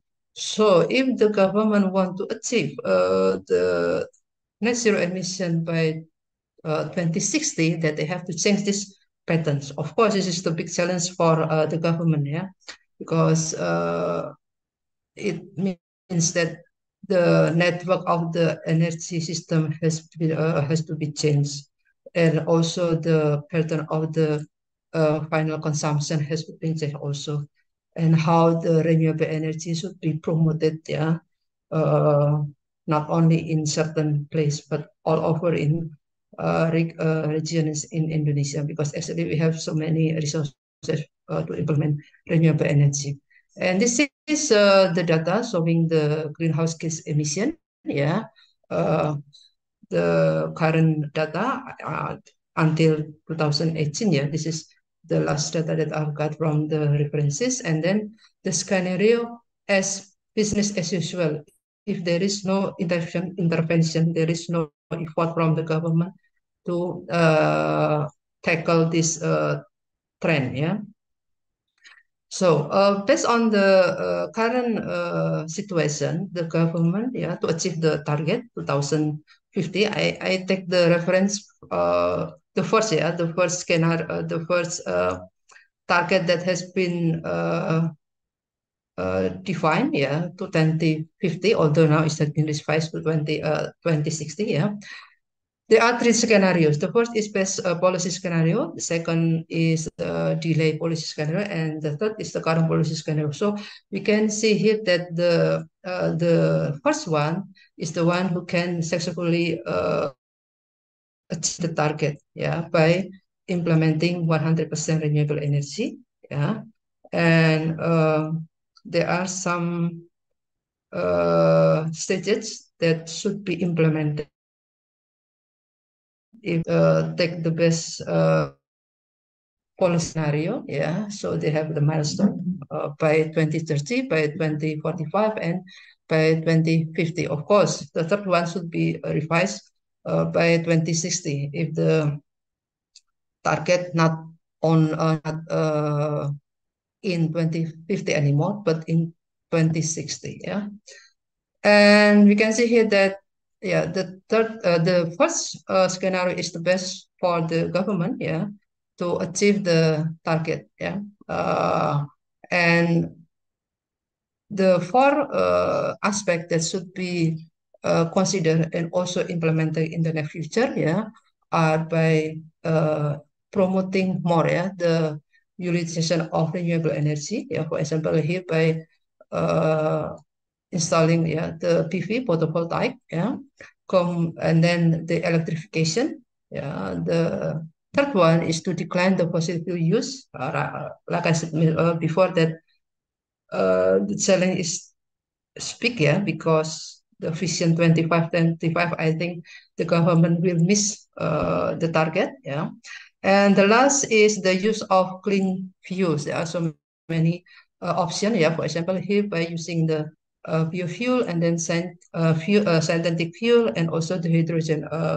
Dr. Aziz has explained, yeah, about the utilization of the last option, yeah, as one of the renewable energy sources in the future.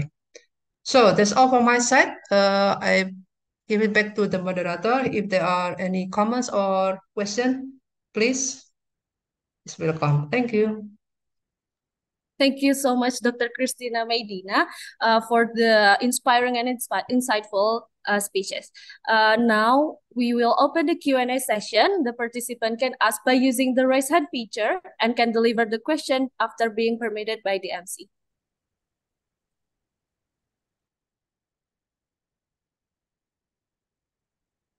Okay. For Aisha Azubra, you may deliver your question.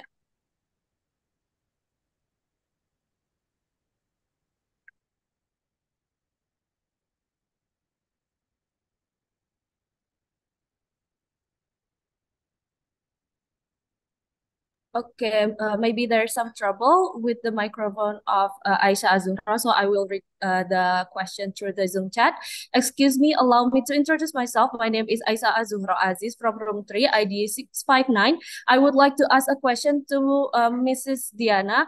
According to the slides that had been shown, we as human beings should be the ones who give effort to decrease the number of emission and decarbonizing at this moment. I would suggest of using eco-friendly vehicles since carbon dioxide is highly produced that way, but our country is at the shortage of income and debt to fulfill. Could there be any possible way to still use eco-friendly vehicle and or facilities? Thank you very much. Ma'am, do you want to collect the question or do you want to directly answer the question? You can collect first the answer. Okay, to Ahmad, you can deliver your question. Thank you for the lecture. My name is Ahmad Adiat, ID 360. I want to ask a question. It was mentioned that it is desirable to make coal to be less desirable. That my question is, what are the developments to utilize the coal so that it has zero carbon emission for its utilization? Thank you.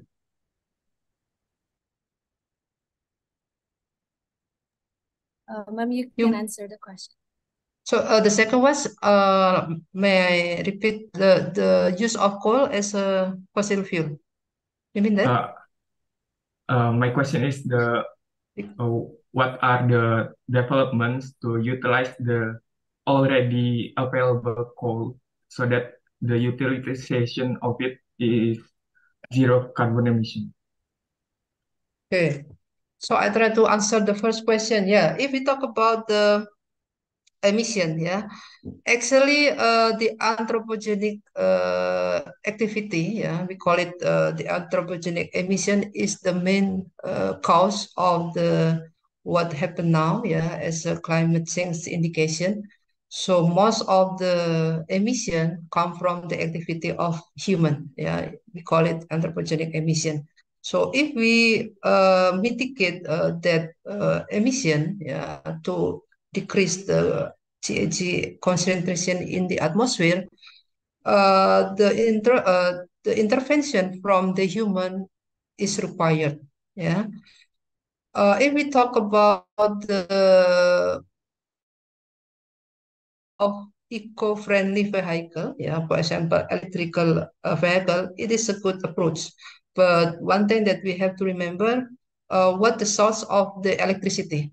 If we talk about the electrical vehicles, for example, now in Indonesia, we can buy easily the motor, yeah, electrical motor or the car. If the electricity come from the power plant using the coal, it's nonsense. Yeah, it is not eco-friendly vehicle because the source still from the fossil fuel.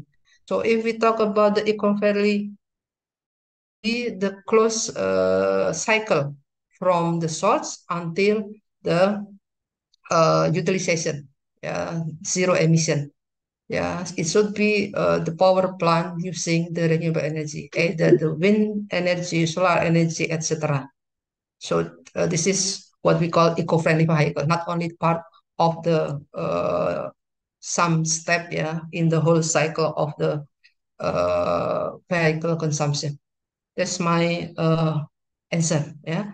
And for the second one, I'm sorry if I cannot catch the whole question, but what I understand that you need to know what kind of implementation, yeah, if we want to reach the temperature rise below 2 degrees or within 1.5 degrees. That's what you mean? No, what I meant was the utilization Yeah. coal that is already available so that the utilization is have zero carbon emission. Okay, like I said, that we have to change the pattern of the final energy consumption, yeah, because if we take a look at the slide that I show you, the high percentage of the greenhouse gas emission from the energy, and for Indonesia side, we are still dependent on coal for the power plant. So if we want to decrease the emission, we should use the renewable energy. But of course, it is not so easy to change, yeah, or to substitute the coal using other renewable energy. That's why in COP26, yeah, Indonesia cannot commit to shift entirely the use of coal into the renewable energy. The government said that they will change, yeah, not short term, but in the long term, to decrease the dependent on the coal main uh, energy source in Indonesia. So that's my answer. I hope that it can satisfy you. Is that okay?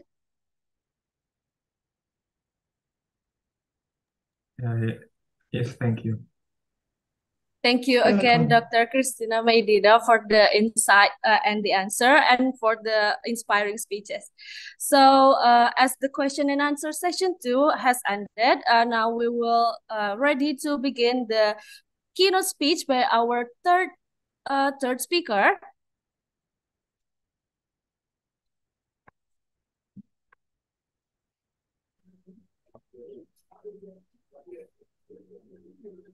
Hello. So our third speaker is Mr. Rama Octavian, STMSC from University of Sheffield, United Kingdom. So Mr. Rama Octavian, we are honored to have you today with us today. So how are you today, sir? Yeah, I'm very well, thanks. And you? I'm quite well, thank you. So I hope you always in a good health. Yeah, thank So you. Mr. Rama Octavian, please deliver your speech. Okay. Let me share my screen. Okay. So it is my honor to be here. Good morning to all of the participants. I would like to say thanks to the conference chair, Pak Supriyono, and also the Dean of Faculty of Engineering for inviting me as a keynote speaker in this excellent conference. This is my first time as a keynote speaker, actually. So I'm glad to be here among the young motivated student and also the young motivated generations. So here today, I would like to talk about the exciting topic. Hopefully you will enjoy my talks today. So I would like to talk about metal organic frameworks. This is excellent nanomaterial, nanoporous material. So for gas adsorption application from computational screening into industrial applications. So I'm Rama Octavian, the final year of a PhD student in University of Sheffield, UK. I'm also a lecturer in Department of Chemical Engineering, Faculty of Engineering, IYCEI University. I'm a Pak Supri's colleague. Thank you for inviting me. So before we begin to my main talk, I would like to introduce to all of you the profile of my research group. So I'm being supervised by Peman Mogadam in this research group, Center for Computational Material Discovery. Our main research topic is basically mostly on the computational works. So we combine the molecular and process level modeling or process level simulations, machine learning, and big data science to discover next generation nanoporous materials. In this case, we mostly focus on the metal organic frameworks. I would like to introduce to you all what metal organic framework is. So especially for adsorption, yeah, I'm working mostly on the adsorption and separation applications and also the energy storage application. So you can please feel free to visit our website here to know more about our research group. If you have interest, you can discuss with me later on. So for those of you who are not familiar with metal organic framework, so this is a new class of porous material developed 2 decades ago I don't know, maybe 2001, if I remember correctly, by Omar Yagi, one of a researcher in University of California, Berkeley. So this material consists of combination of this is a coordination network between metal cluster. So metal cluster means you can use all of the metal in periodic table of element. And then with the connected with the organic linker, this is different with the metal metal oxides, because this can form a repeating unit cells like this one. So each metal cluster is connected by the organic linker here. So you can combine any metal, you can combine any organic linker to create sort of 1,000 or maybe a millions of materials or millions of thousands of metal organic frameworks that can be adjusted, the pore size, the surface geometry, the properties. So that's why I say here this is a tailorable materials, and also yeah, it has a large surface area, so it is mainly used as a gas storage or gas absorption application. So I'm proud to introduce to you that this is MOFs, is considered categorized as one of emerging technology that to make our planet more sustainable. So a new developed technologies has been dedicated for the water harvesting from from Omar Yagi research group. So this is the timeline, the development of metal organic frameworks for water harvesting. So this is important if you for the remote area, the lack of water resource. So this MOF can be utilized to capture water vapor from air, directly from air. So then it can be produced, water can be produced with MOF, can be stored and can be used later on. So there are so many applications of MOFs, but today I would like to focus on this gas absorptions and storage and separation process. This is the timeline how the MOFs were developed for the storage and capture and absorption application. So yeah, hydrogen storage, maybe this MOF can be potentially used as a hydrogen storage for the hydrogen energy that was mentioned, that was presented previously by our one of our keynote speakers today, could be potentially used as a hydrogen storage. So nowadays, the number of MOFs has been developing. So in 2019, actually now the number of MOFs that has been deposited in this database, this database is developed by my supervisor in 2017, called the CSD MOF subsets. But this has a number of MOFs has been estimated around more than 100,000 MOFs. So here I show you the timeline, a summary of a MOF database. So there are so many MOF database from 2012 until 2023. So yeah, this one is experimental MOFs, but for the screening or for the computational works, the preferable one is we use experimental MOFs, because in experimental MOFs, the benefit of using this database, for example, like CSD MOF subsets or core MOF detect database, the benefits is when we find top performing MOFs, we can simply cite or refer to the publications. Then we can find the recipe of how this MOF can be synthesized. So yeah, the hypothetical means we design ourselves, we design our MOFs, we combine the linker, we combine the metal cluster, but we don't know yet if this material can be synthesized in lab or not, right?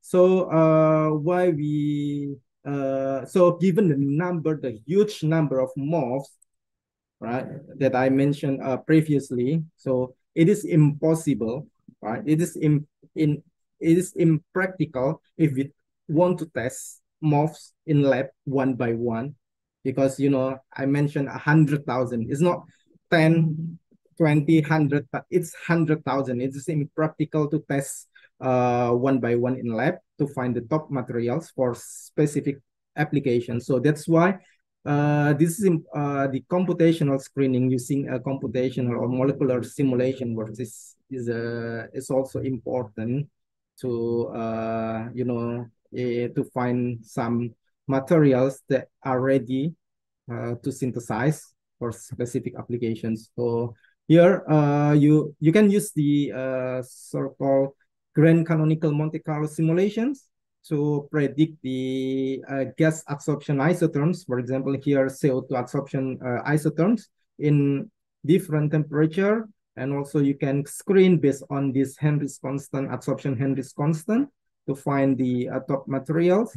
Then you can construct sort of called structure property relationships. I will show it later on to identify top performing materials. Then once it's identified, so this is the animation how the screening can be performed.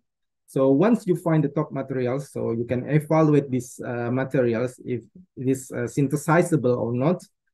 Then yeah, so why molecular simulation is important? Sometimes there is no experimental data for specific gas absorption isotherms. Then you can predict, you can perform the simulations to be able to test the performance of these MOFs without doing any experimental work.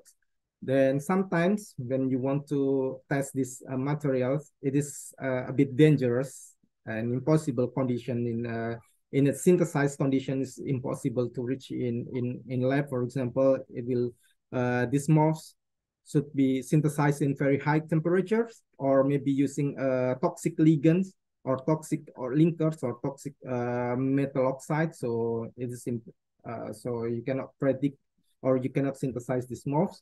And yeah, we can predict or we can screen the MOFs first without synthesize the material, without synthesizing it. So then maybe, yeah, as I mentioned previously, this molecular simulation is effective tools, I think, yeah, for screening, or maybe nowadays machine learning is quite famous, quite tremendous, receiving a tremendous attention nowadays. And you can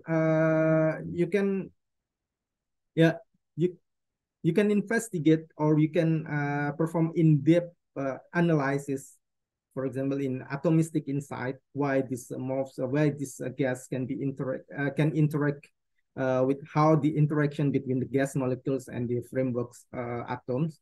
So yeah, I will give you some examples of how this screening can identify the top material. So for example, this one is for oxygen storage applications. Yeah,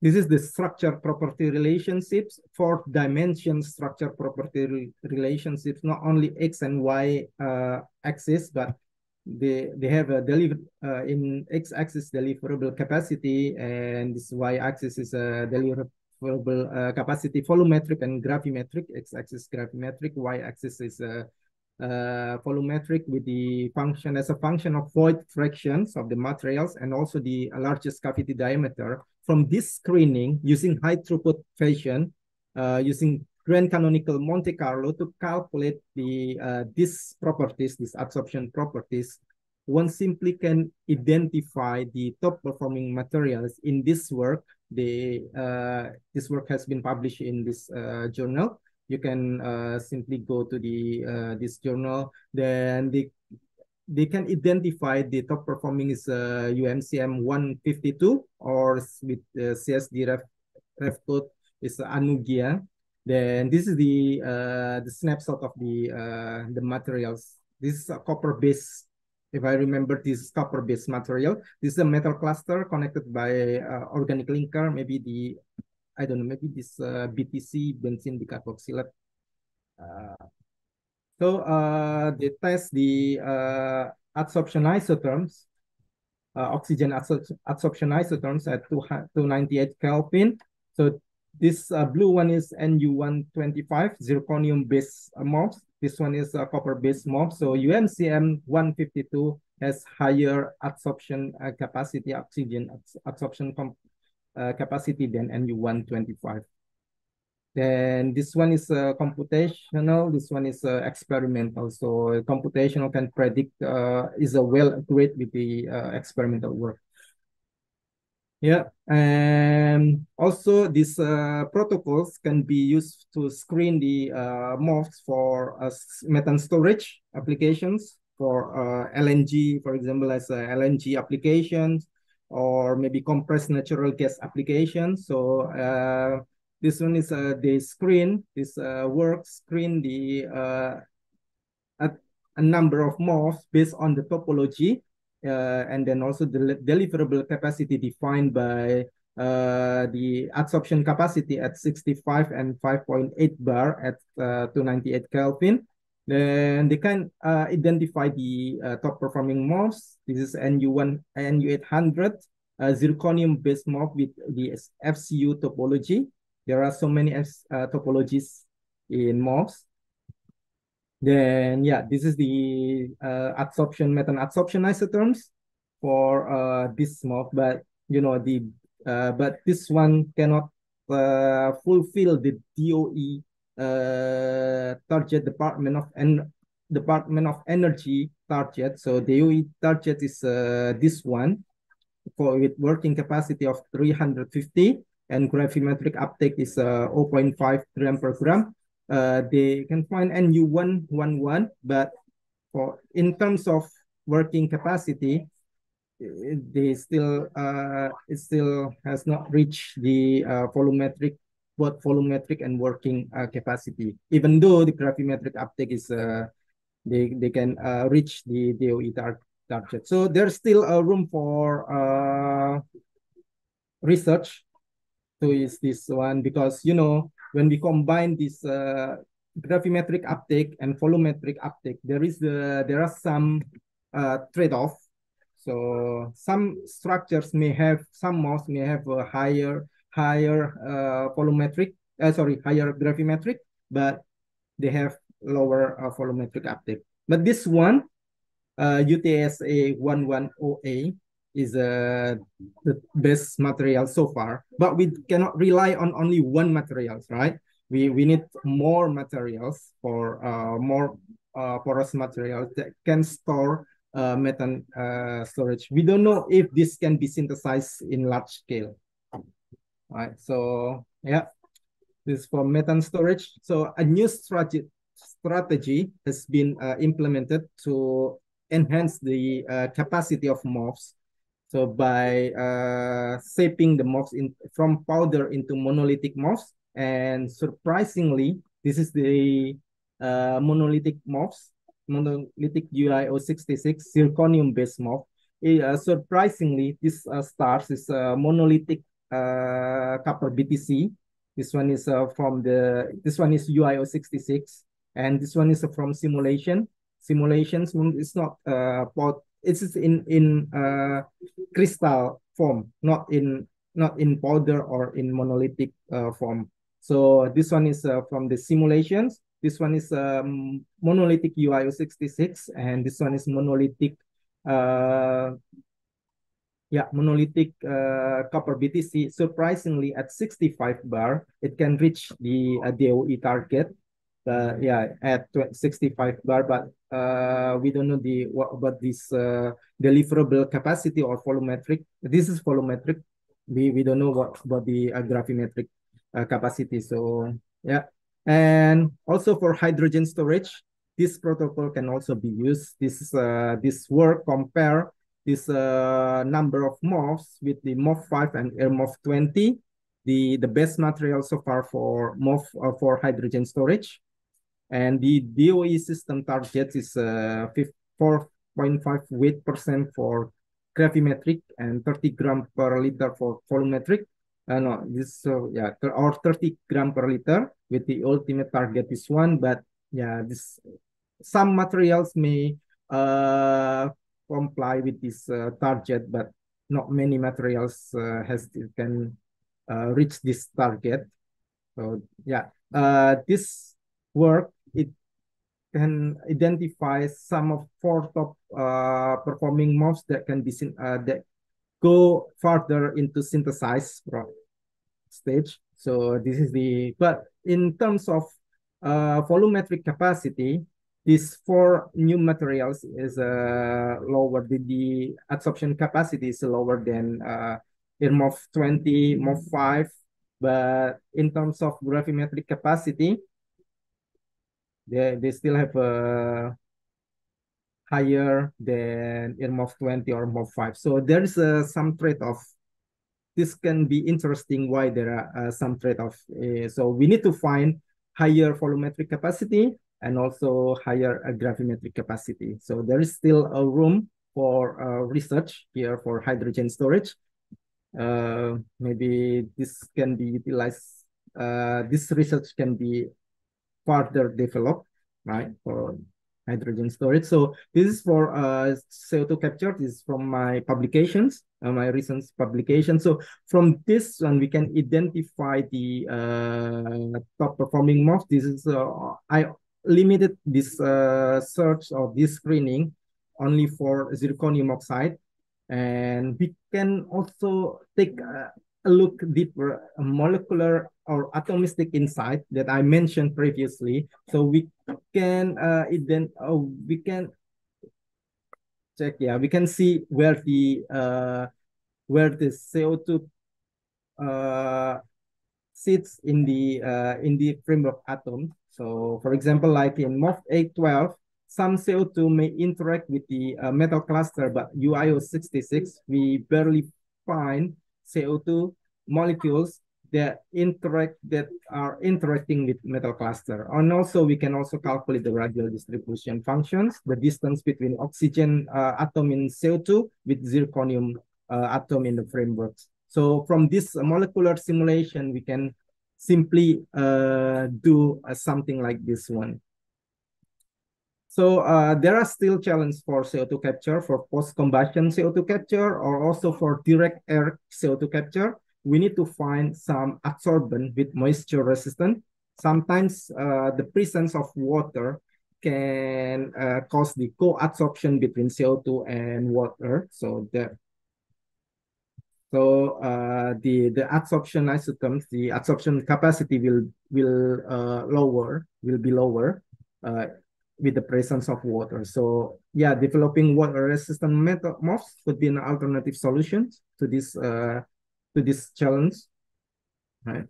So now we apart from that, I was mostly talking about the molecular simulation. So how we can implement MOFs in industrial application. For example, like this one is in CO2 capture process, post-combustion CO2 capture process. So how can we put these MOFs into this adsorption column? Yeah, we need some these properties. We need to find MOFs with the chemical, thermal, and mechanical stability. As we know that chemical industry will always deal with the extreme conditions. For example, like in very acid conditions or high temperature, high pressure. So yeah, and can we synthesize in large scale conditions for this once we identify top performing MOFs? So here are some research that has been performed to analyze the mechanical stability for MOFs. And yeah, using the machine learning, they can also predict the mechanical thermal stability of the MOFs. Then also with the text mining, it is interesting with text mining, ChatGPT,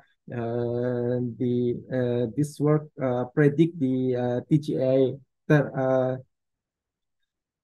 thermogravimetric analysis profile or the composition temperature for MOFs.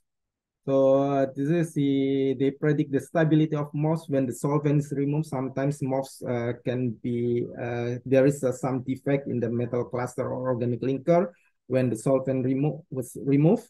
And also they can also predict the thermal decomposition temperature for MOFs from a low to high temperature here with this text mining. Then also we also the for in terms of synthesizability of MOFs, we in our most recent publication we are implementing the text mining process to to categorize the synthesized process into solvothermal, hydrothermal. We can also predict the surface properties or geometric properties of MOFs with this kind of text mining process. Right? Then, using ChatGPT, maybe some of you, ChatGPT can be used to identify or to predict the synthesis of MOFs from the literature. So, for example, like here, MOF 520 or MOF 74. What is the link, the metal cluster? What will be the linker? What will be the temperature and the operating conditions to synthesize this kind of MOFs? Then I found this paper 3 days ago, 3 days before this conference. So it is interesting, published in Nature. They implement the machine learning, the AI things, and also the robotic here to evaluate the synthesizability of solid materials, but not only MOFs. Maybe it can be used for MOFs, and they can predict they can synthesize 41 out of 58 materials here using the robot here, robotic. It's interesting. Then, and also we need to link the simulation experiments. So what I've mostly done is only this one. So how can we link this molecular simulation into this process simulations here in terms of industrial scale process simulation? So we need to transform from crystalline to powder or even to monolithic form, or even then we need densify, then we can put these MOFs into the adsorption column. So we need to link this this molecular simulation into process simulations. Then this works, use these protocols to incorporate PSA simulation with the GCMC simulation with the computational screening. Then they can find 190 structures with this metrics for CO2 capture. This one is for CO2 capture. So maybe we can implement the same protocols to screen MOFs for example, like methane or natural gas purifications, biogas purifications, or maybe for hydrocarbon separation process. So maybe we can do the same protocols like this works around. And now the question is, can we synthesize in large scale process? So this is the timeline for MOFs that can be synthesized. So there are not many companies that can synthesize MOFs in large scale. So I show you some chemicals here, or some industry that can successfully synthesize MOF. And this is the most phenomenal MOFs called CARF 20. It has been successfully implemented in large scale CO2 capture in cement industry, and also this is a collaboration between BUS, or maybe some chemical engineering students know what BUS is. This is the largest chemical industry, and Swante, the company, they can produce SCARF 20 in large scale for this application. So this one is also, this research also incorporate the techno-economic study, how this MOF is, can we synthesize a large scale MOFs with the very minimum production cost, or even with the capital cost. Then maybe this is also a new room for research. We can do a techno-economic study because there are not many studies focused on this techno-economic study for producing MOFs in large scale. So I would like to summarize my talks today. Thank you for listening. So computational screening can help us to find top material performing MOFs, but we need to assess this the synthesizability and also techno-economic study, or maybe the life cycle. It's also important. And yeah, this is the important key take-home message that I need to deliver for you. A partnership between industry and academia will always be required, right? So thank you very much. So I would like to give you a bonus slide. We are developing the augmented reality for CO2 absorption in UI 66. You can scan this QR code. You can go to the website, and then yeah, you can reflect your smartphone. Then you will have this kind of figure. Thank you very much for your attention. I would like to acknowledge my supervisor here, Dr. Payman Mungadam and Prof. John Cordiner from UCL and University of Sheffield, and also our collaborators, Fante, Industry and Center for Molecular Modeling from Ghent University. So thank you very much for for listening, and I would be very happy to answer all of your questions. This is what I also would like to show you some documentation during my study in UK. Thank you very much. I'll leave it again to the moderator. Thank you very much. Thank you so much, Mr. Rama Octavian, STMSA, for the insightful and inspiring speeches. So now we will open the Q&A session. The participant can ask by using the raise hand feature and can deliver the question after being permitted by the MC. If there are any problem with the cameras of the microphone, you can use the chat bar column to type your question.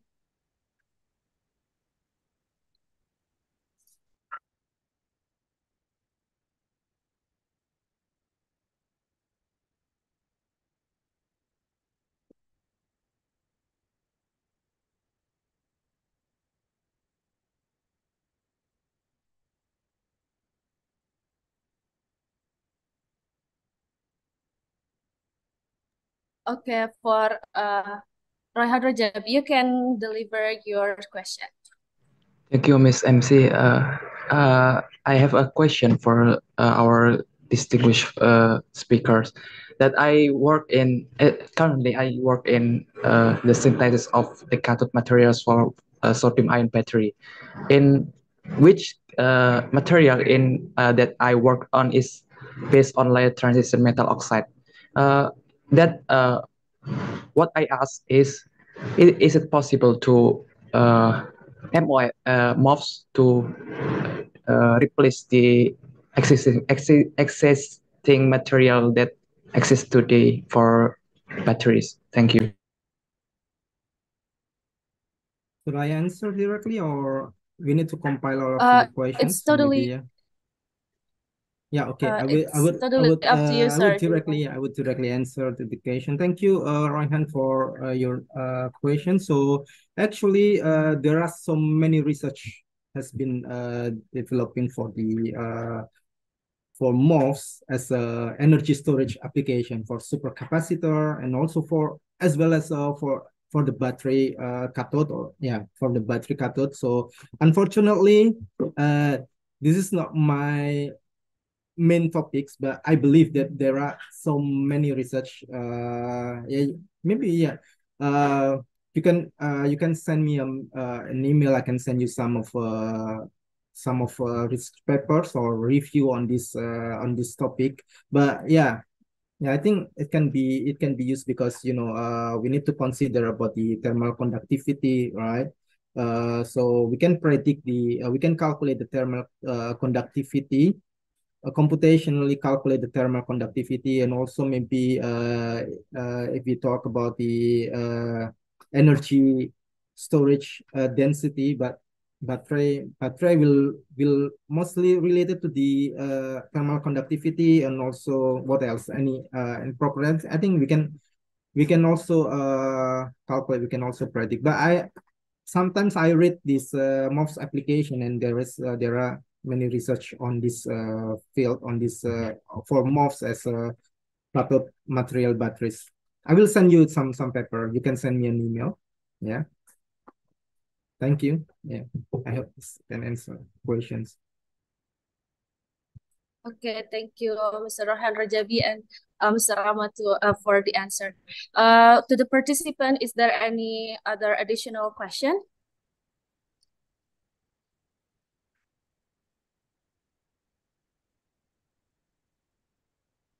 Okay, for the moderator of the room 10, you can deliver your question.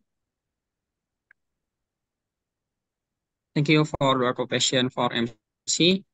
I have a question about the crystal. As we know, MOF is structure of the some crystal.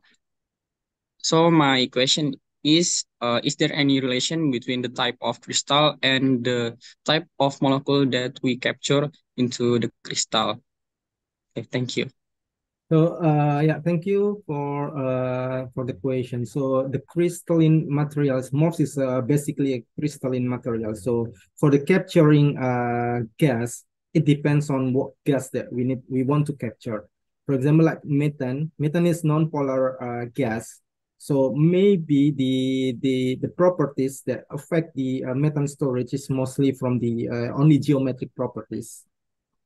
But if you want to capture CO2 or water, it's not only the geometric properties that play important role in a capturing gas, but also the surface chemistry of the MOFs.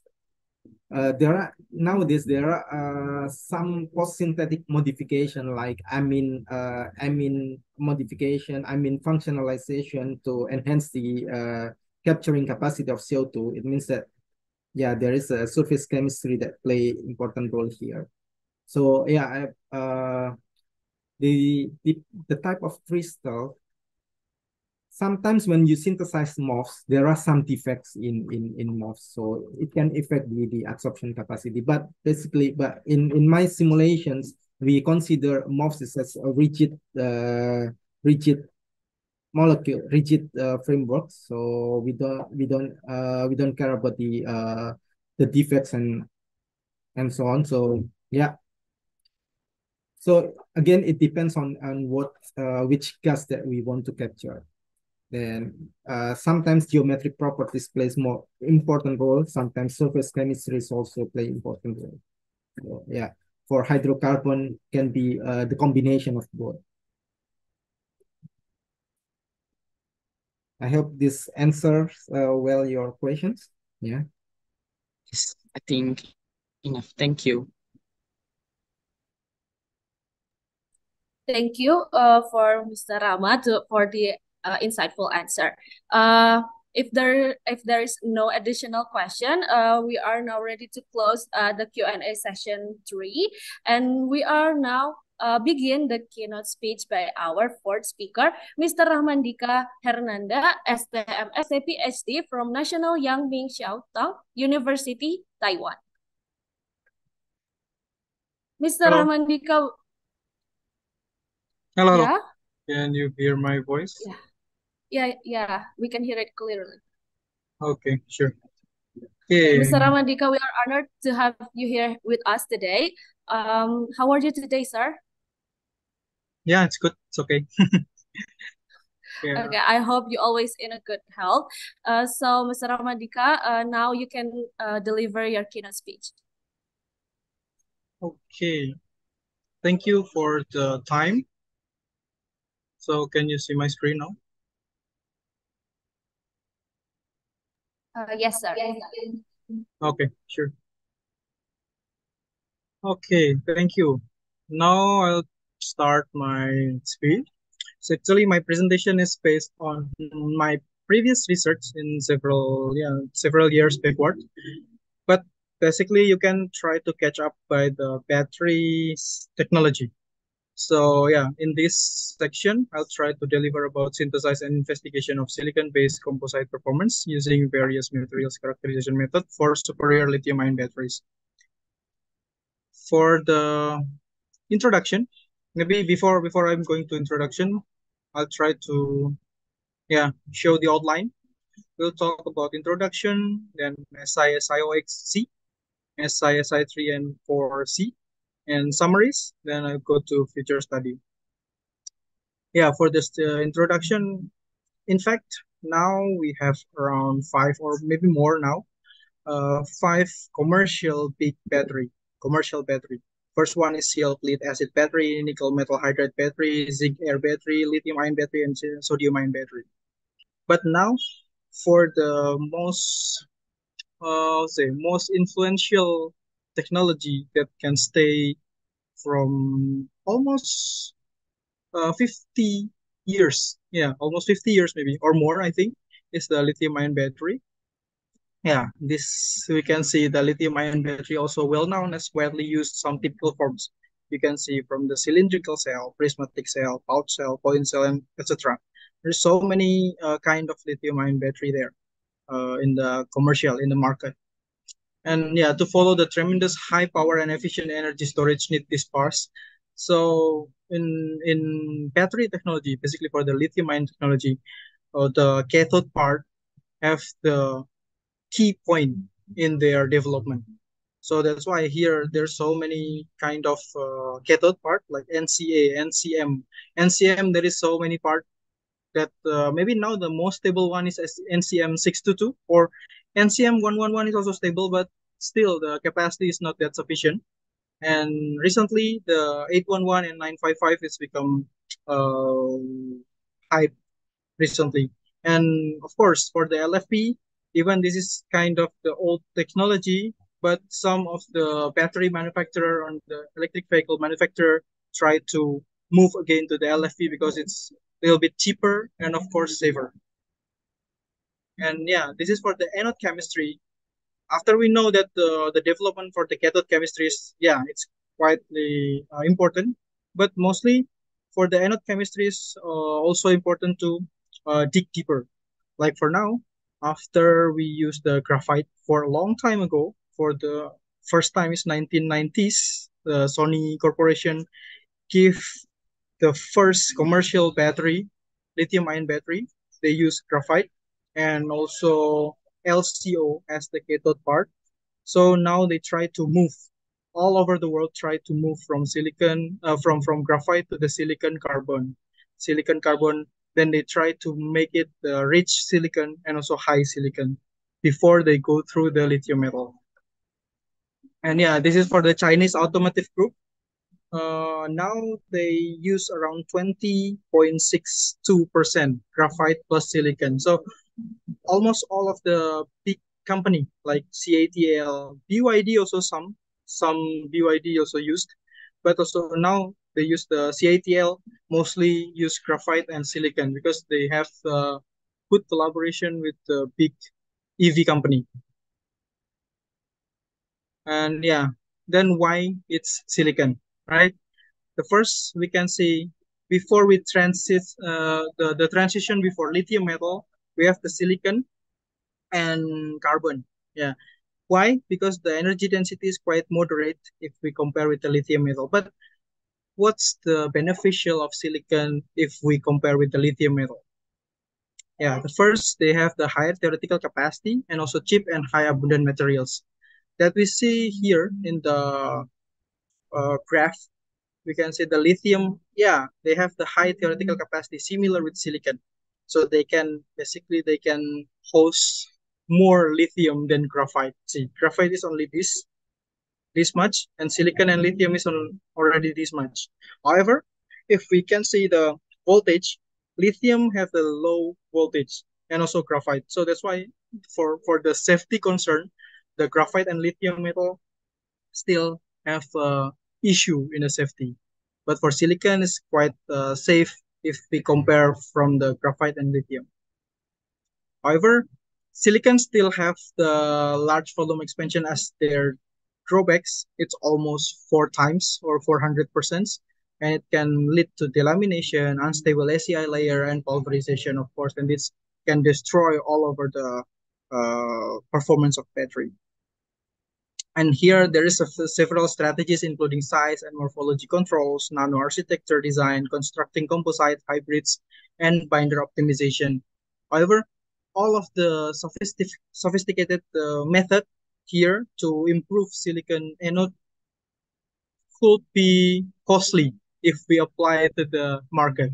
And it's kind of the concern for the industry. So that's why here our motivation or my motivation in this research is we choose the facile and easily scaled up carbon coating method to improve volume expansion. Why carbon coating method? Because if you see here, most of them use carbon-based material as the coating method for the silicon to prevent their volume expansion and to make it better cycle stability. So that's why we try to use the easily scaled up carbon coating method to improve volume expansion control in crystalline silicon anode. And wet chemical mixing and supercritical carbon dioxide method are well-known synthesized protocols we use. And also, further, we improve the performance by using the composite or nano composite we use here by using the silicon nitride Si3 and 4. That previously Si3 and 4 always they try to let's say they try to make the framing that silicon nitride is a ceramic that is non-conductive, that don't have any contribution to the performance or capacity in the battery. But we prove here that is in the let's say it can move the further research about silicon-based materials. And the last is enhancing lithium-ion and electron transport mobility using above-mentioned practical strategies. Yeah, the next we can say, okay, maybe I'll go fast because this is kind of detailed research, but we can discuss later for the detailed research, detailed discussion. But for now, I'll try to skip some part maybe. If you have interest, we can discuss later. For the SIOXC, we can see, yeah, this one we use the specialized supercritical carbon dioxide assisted coating technique. Basically, this kind of procedure is well used in the textile industry. It can also use as the maybe chemical separation. You can find in industry. It's easily find. But for the carbon coating medium, it's still rarely used. And even maybe I can claim that my research, this one is used for the first time for the silicon anode. So that's why we try to implement the supercritical carbon dioxide in this anode part. And we use the conventional precursor like the glucose, sucrose, and citric acid. We compare each other for these three precursors. And yeah, we try to see also the crystallinity after coating or after carbon coating. And also, yeah, if you zoom in here, we saw that our crystallinity is good. There is no impurities at all after synthesized. However, there is some broad peak in near 20 to 25 diffraction angles in 20 to 25 degrees here. So that's why we deduce that one, the broad peak there is the carbon-based materials. So that's why we try to use Raman, and we found that, yeah, there is a D and G band that forms there. So that's why we claim that, oh, our carbon coating is successfully applied here. And after that, we want to know the carbon, like the real carbon percentage. So that's why we use TGA, thermogravimetric analysis. We use around 10%. So we can detect around 10% weight loss in our material. So that's why our carbon or our first carbon is only 10% in this. So it's not that high carbon materials. However, we can form quite good and homogeneous layer on the silicon. And yeah, we also try to detect the surface morphology. Oh no, surface chemistry. You can see the surface chemistry like around nanometers or micrometer thickness only. We use XPS. Here, the carbon precursor type affected the oxygen concentration. We prove that the fewer oxygen attached to the carbon, it can affect the electronic conductivity. So if we can see the oxygen concentration of SECO assisted sample has relatively fewer CO and OC double bond O groups compared to the traditional glucose. Even with the same precursor, but with the different method, we can make some kind of different, or we can say we tailored the different surface chemistry. So when the oxygen attached to the carbon, it can reduce the electronic conductivity. So that's why in our best sample, we can get the best electronic conductivity than other method and also other precursor. And yeah, in the case of this result, it's kind of questioning why the oxygen's not bind with the carbon. So we try to compare between the traditional wet chemical mixing. It is both using glucose precursor, but this one is using wet chemical mixing and this one is using supercritical carbon dioxide. Interestingly, we can find that the SiOX, or there's kind of amorphous silicon oxide formed in between carbon and also silicon. So yeah, that's why our materials have the unique properties or have the unique architectural design because of the supercritical carbon dioxide. And yeah, this is of course the standard testing for the electrochemistry. We used here like the CV. From CV, we can get the information that okay, the first SEI formation is around 1.2 volt, and we can find like this like the standard silicon phenomena. It's around 0.1 or 0.2 volt. There is some kind of a lithium to silicon like LiSi formation, and it continues to the nearly 0.01. And if we can transform the phenomena from the CV to charge discharge, we can see like around 1.2. It's starting around here, the SCI formations happen, and around 0.2 here, around 0.2, the peak or the line is slightly turned to the right. Yeah. And after 0.01, it's completely turned right. And it's until fully discharged, fully lithiation. We cannot say charge discharge because this is half cell, right? Half cell we just use the lithiation and dilithiation, fully lithiation. And after lithiation also we can find around 0.35 to 0.5, 0.4 something. There is the peak for the lithium silicon come back to the silicon but in amorphous, and we can find here in the CV. Yeah, and the next we just try to see the performance using charge discharge with the different current rate, even in the prolonged cycle. And we also check the rate performance, of course. Rate performance we also used, and also the galvanostatic intermittent titration technique we used to show how the lithium ion diffusivity happen in our materials. Yeah, this is the result. This is our best sample. It can beat all of the other precursor, even using sucrose and citric acid. Our high rate retention is the highest one. Even with the same precursor but different method, we can achieve the high rate retention. Even the different rate also we still have the superior capacity. Yeah, in the resistivity is also less, and the lithium ion diffusivity is the highest for our sample. Yeah, this is for the cycling stability. I can say that this is my first work during my PhD. This is kind of basic sample that makes me have to develop more sample. So there's a even this already have the good result, but for the next sample, I have target more than this. And if we compare the morphology after a cycle, this is the best sample that we have. The particle is still there. The SEI is not that thick, but for the wet chemical mixing with the carbon coating, the thick SEI is there, and also some crack also there. Yeah, this is the structural evolution of the TG and SEG electrode. This is TG and SEG is same using glucose, but this one using traditional wet chemical mixing, and this one is using the supercritical carbon dioxide. And we can try to expect the structural evolution by using post-mortem analysis. for the SEM.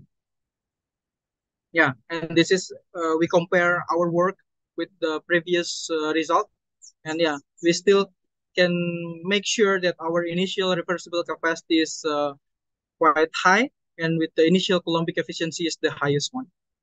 And even for the cycle number, after 300 cycles, we still can get the quietly moderate high cycle retention if we compare with others. Next, the next part is the silicon nitride carbon. Maybe for this I'll be fast because this one, in this work, we want to try to compare between alpha and beta silicon nitride. For alpha and beta silicon nitride, so far there is no one explore more about what's the difference between alpha and beta silicon nitride in the electrochemistry. So that's why we try to investigate what's the difference exactly. So even in the crystallinity, we can see alpha and beta silicon nitride is quite different in crystallinity.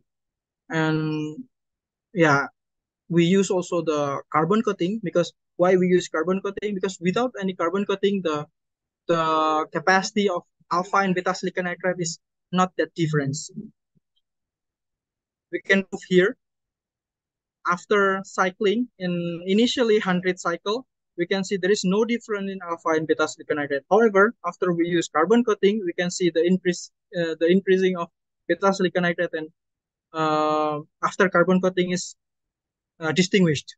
So we can say the potential of beta silicon nitride can improve by using carbon coating. So that's why by using this method, using the carbon coating beta silicon nitride, we try to make the nano composite of silicon and silicon nitride. Here, we try to see what happened during we mix silicon and silicon nitride. So it can prove that silicon basically have the natural Raman shift around 520 per centimeter. However, after we put the silicon nitride with the different percentage of composite, the shifting of our silicon peak in Raman is happening, and it can maybe shift until around 515 per centimeter. So yeah, so we can see the difference between only silicon with carbon and also nano composite silicon and silicon nitride with carbon is quite distinguished here. And yeah, the unique thing is we can separate the beta silicon nitride region and also silicon region in this composite clearly. In this silicon region, we can see the zone axis in 0, 1, 1, and we can see the HKL is quite, the crystallinity of the HKL is obvious. And when we move to the beta silicon nitride, there is 3 different regions that have the different d-spacing that can be identified by beta silicon nitride with 200, 101, and 210. Yeah, this one is kind of unique architecture we made here. And yeah, this is the proof that after mixing, after making the nano composite, the crystallinity and also the impurities not appear there. Even there is a small peak appear, it both belongs to the silicon or silicon nitride. And the corrosion resistance of our sample is also better if we compare with the silicon only coated by carbon. Yeah, we use this one by the HF dissolution, and we can see the weight loss is quite low for the beta silicon nitride with 50% silicon nitride. Yeah, this is the surface chemistry again. We can get the unique kind of bond. I only try to highlight the important surface chemistry here. The CNO one. CNO, if you wait, sorry. Okay. For the CNO, we can see for the beta silicon nitride only, the nitrogen from beta silicon nitride can diffuse to the carbon coating. So that's why the CNO is higher. However, when we increase the silicon inside our composite, the CNO is reduced. So that means the nitrogen source of this sample is only for the silicon nitride. So yeah, we can conclude that the silicon nitride during synthesis can release some kind of nitrogen into the carbon during carbon coating. And the second important part is NSIO. We found a kind of unique surface chemistry, or we can say functional group of NSIO. In the beta silicon nitride only with the carbon coating, the NSIO is quite low. However, when we see in these optimum materials, we can get the optimum NSIO. So we can conclude that nitrogen, besides they bind with the carbon, they also bind with the silicon during process.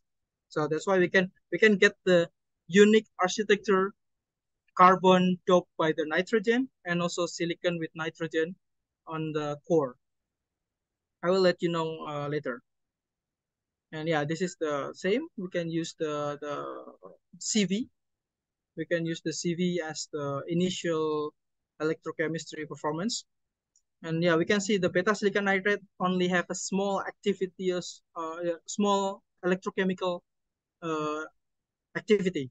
However, after we use the silicon into the composite, we can get the quite obvious electrochemical activity in the silicon and beta silicon nitride.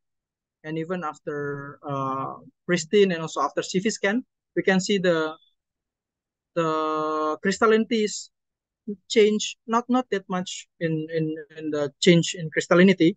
However, there is some kind of broadening here. I'll try to let you know later for the next characterization.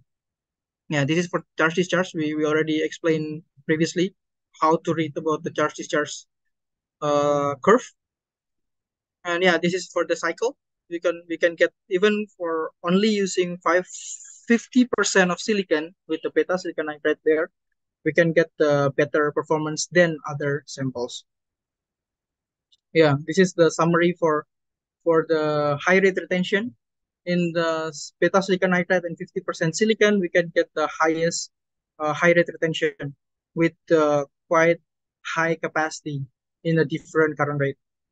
And for the resistance also, our best sample have the lowest resistance than other sample, and also the highest lithium ion diffusivity for both lithium and deletion process. Yeah, and this is the unique thing also. When we try to calculate the theoretical capacity between beta silicon nitride and also silicon itself, when we use 50% capacity of silicon nitride and 50% capacity of silicon, we can get the expected capacity. See, here with the 25% of theoretical capacity of silicon with the 75% of theoretical capacity of beta silicon nitride, the expected capacity is this much. So that's why here we can compare between the actual capacity and expected capacity, and we can get here the actual ratio with the expected capacity.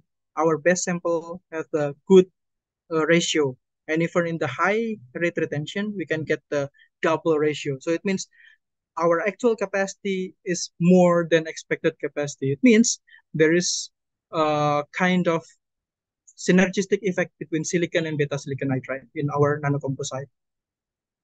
And this is the postmortem analysis. We can see our 25% and 50% silicon not have different SCI morphology after cycle if we saw in the SEM. However, after we increase the silicon until 75% and also the 100% silicon, the thick SEI happening there. It's form thicker.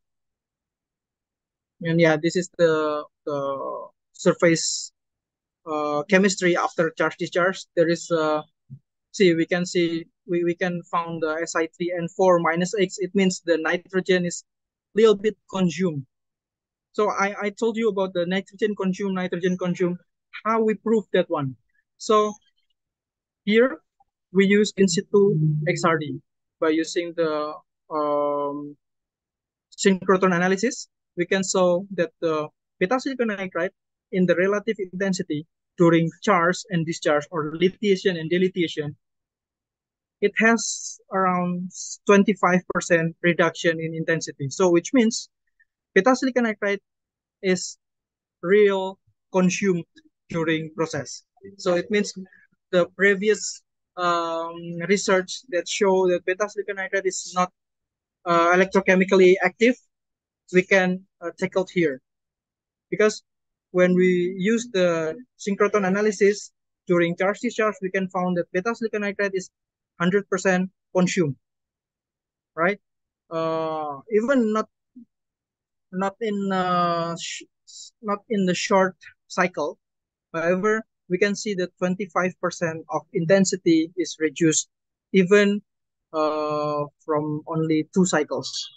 However, after 300 cycles, the silicon nitride still can stand with their crystallinity. After 300 cycles with using TEM, we can show that the HKL 101 and also 210 of the silicon nitride is still there. So it means with the silicon nitride, we can increase the capacity, the performance of the electrochemical performance.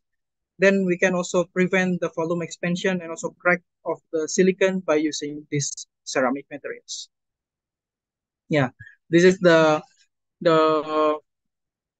reaction that we proposed in our publication before. Beta silicon nitride with the lithium, it of course it's release some it absorb also the electron. They can release some nitrogen and it can form the Li3N, which is, if you can try find the information, Li3N is kind of unique materials, mostly in the SEI formation. It has the high lithium ion diffusivity and quite the high electron conductivity also. It has the beneficial for our battery performance. Yeah, and besides we use only the beta silicon nitride and 50% silicon, we also try to incorporate artificial graphite there. With the artificial graphite, we can improve the cycle stability until nearly 90%. Yeah, we can say equivalent to the 90% of the initial capacity. So yeah, this kind of materials is promising if we want to investigate more. Yeah, even in this work also, in the cycle retention and also cycle number, we can say that our sample is leading than other samples, other previous study. And as the summary, I can show you this is the synthesized method. We use supercritical carbon dioxide, ball milling, and wet chemical coating. And yeah, we can see the initial Coulombic efficiency is nearly 80% for the only silicon nitride, and carbon. But with the incorporation of the artificial graphite, it's more than 80%. And even after 300 cycle, it can stand for more than 60% cycle retention. Yeah, for the summary and novelty of this study, for the first part, a supercritical carbon dioxide coating method for producing silicon oxide carbon multilayer on silicon particle is developed for the first time. At that time, no one used the silicon, the supercritical carbon dioxide for the carbon coating on the silicon. So 3 types of carbon precursor, namely glucose, sucrose, and citric acid is used. And the next, for the lithiation, dilithiation properties of alpha and beta silicon nitride are well investigated for the first time also. And the beta silicon nitride with silicon composite were for the first time synthesized and with the simple wet chemical protocol. And yeah, we can show how the beta silicon nitride improved the silicon. With the operando XRD using synchrotron analysis, we confirmed that with the incorporation of beta silicon nitride, it can alter the crystal size of Li15Si4, and also we can improve the electrochemistry and also mechanical stability of the silicon. And for the future work, we can, of course, all of the above mentioned work is still have room for the improvement. So you can try to manage with other work. Maybe I can suggest you, if you want to continue this kind of research, maybe the detailed study of the silicon-based anode for flexible solid polymer and some solid oxide electrolyte, we can try to attach the silicon anode to the solid state electrolyte because in our preliminary study, we can get around more than 90% cycle life retention in the quite low room temperature. This is during winter. We have around 5 to 10 degrees C, and after 80 cycles, it can reach around 90% cycle life retention. So that's why maybe in our two previous work, it was using the liquid state electrolyte, but now if you want to continue with the solid state electrolyte, it's also uh, potentially used. Maybe next time we can discuss later. And yeah, this is the related research that I do, that I present. This is the two research that I present to you just now. And yeah, this is those publication and also those works is based on the project that I did in this, maybe we can say around 6 years backward, uh, beside all of the collaboration. And yeah, this is the funding support we use from my previous lab, the National Science and Technology Council in Taiwan, and also BMBF German with several collaborators. I think that's all. We can continue with the Q&A, or maybe just you can contact me later if there is some other kind of discussion. Thank you.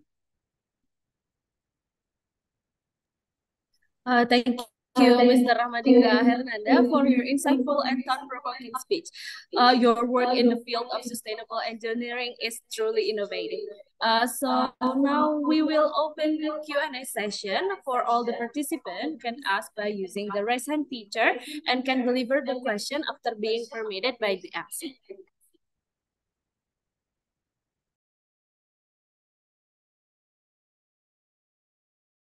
If there is a problem with the microphone or the camera, you can use the chat column to deliver your question and don't forget to mention your name.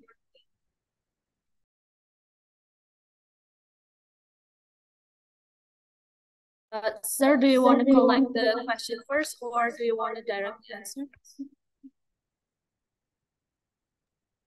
No problem. I think now I saw Audley Divania. Yeah. Okay, yes. I will read the question. Okay, hello, sure. my name is Audrey Divania, moderator of room 11. What were the key findings from the material characterization methods used in your study, and how do these findings contribute to our understanding of the performance of silicon-based composite in lithium-ion batteries? Thank you. Okay, sure. Thank you for the question. Basically, if we want to see the key findings from the materials characterization, I can say in our, maybe generally for these two works, I can say this works with only one scoop of anode, with the silicon anode, even you use the nanocomposite or using simply carbon coating on the silicon, you can use any characterization method. Because if you want to know deeper and more reliable research about the battery generally, you have to try to analyze your materials with every kind of characterization that you have. Even it's physical, even it's the morphology, even it's the chemistry. Chemistry, I can say, I can divide it into different part here, because chemistry first we can see from the XRD. XRD we can extract some kind of physical chemistry also there. We can see the crystalline there, crystalline chemistry also there. You can also see the purity and impurity of your sample there. So the chemistry is also found in the XRD, only XRD. Then if you want to know more about the SEI, you can see from the XPS. XPS is I can say is the most important thing if you want to get the reliable result from the battery chemistry. So if you want to know about the SCI formation or CEI formation for the cathode, you have to use XPS. Or if you don't have that kind of method, you can try to iterate using FTIR or something, or maybe EDS also. But even if we compare between EDS and also the FTIR with the XPS is quite far, because the comparison is micron size and nano size. something like that. And the most important thing here, if you only want to use XRD, maybe XRD method, you can try to manage the simple XRD method with the advanced way. See, I use the only XRD, but in the operando XRD, right? So during charge discharge, I can try to extract some information. Oh, during first discharge or first lithiation, there is a different crystallinity change there. So I can see that one. So that's why if the question is about the key finding is one, you have tried to use all of your characterization method to know in detail, in-depth research about your battery performance. And the second, how do this finding contribute to our understanding about performance of silicon-based anode? Of course, after you know in detail about silicon nitride, about the all of the phenomena and science, of course, from that characterization, you can try to formulate the phenomena. Like I cannot formulate the beta silicon nitride reaction with silicon without I know the surface chemistry, without I know the SCI formation, without I know the my conductivity, my lithium diffusivity also. So yeah, I think that's maybe my answer about that. Hope Okay, it can thank answer you. you. Yeah.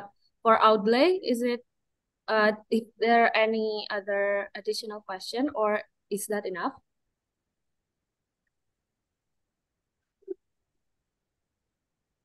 Or maybe for all other participants who want to ask, you can raise your hand or chat in the chat column.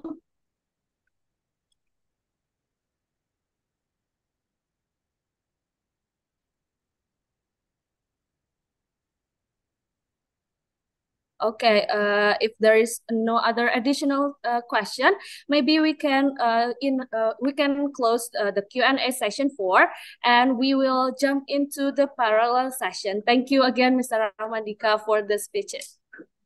Sure, thank you. Thank you. So the next, we will move on to the parallel session. The participant will be divided into breakout rooms according to the schedule provided by the committee. You can also check your room in the chat column. And then I would turn the floor to my fellows moderator in each room. For all the participants, please enter to your assigned breakout rooms, and good luck.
for all the participants who has not joined the breakout room yet, please join the assigned breakout rooms. If you don't know your assigned breakout room, you can check the chat column. The committee will share the breakout room. Thank you.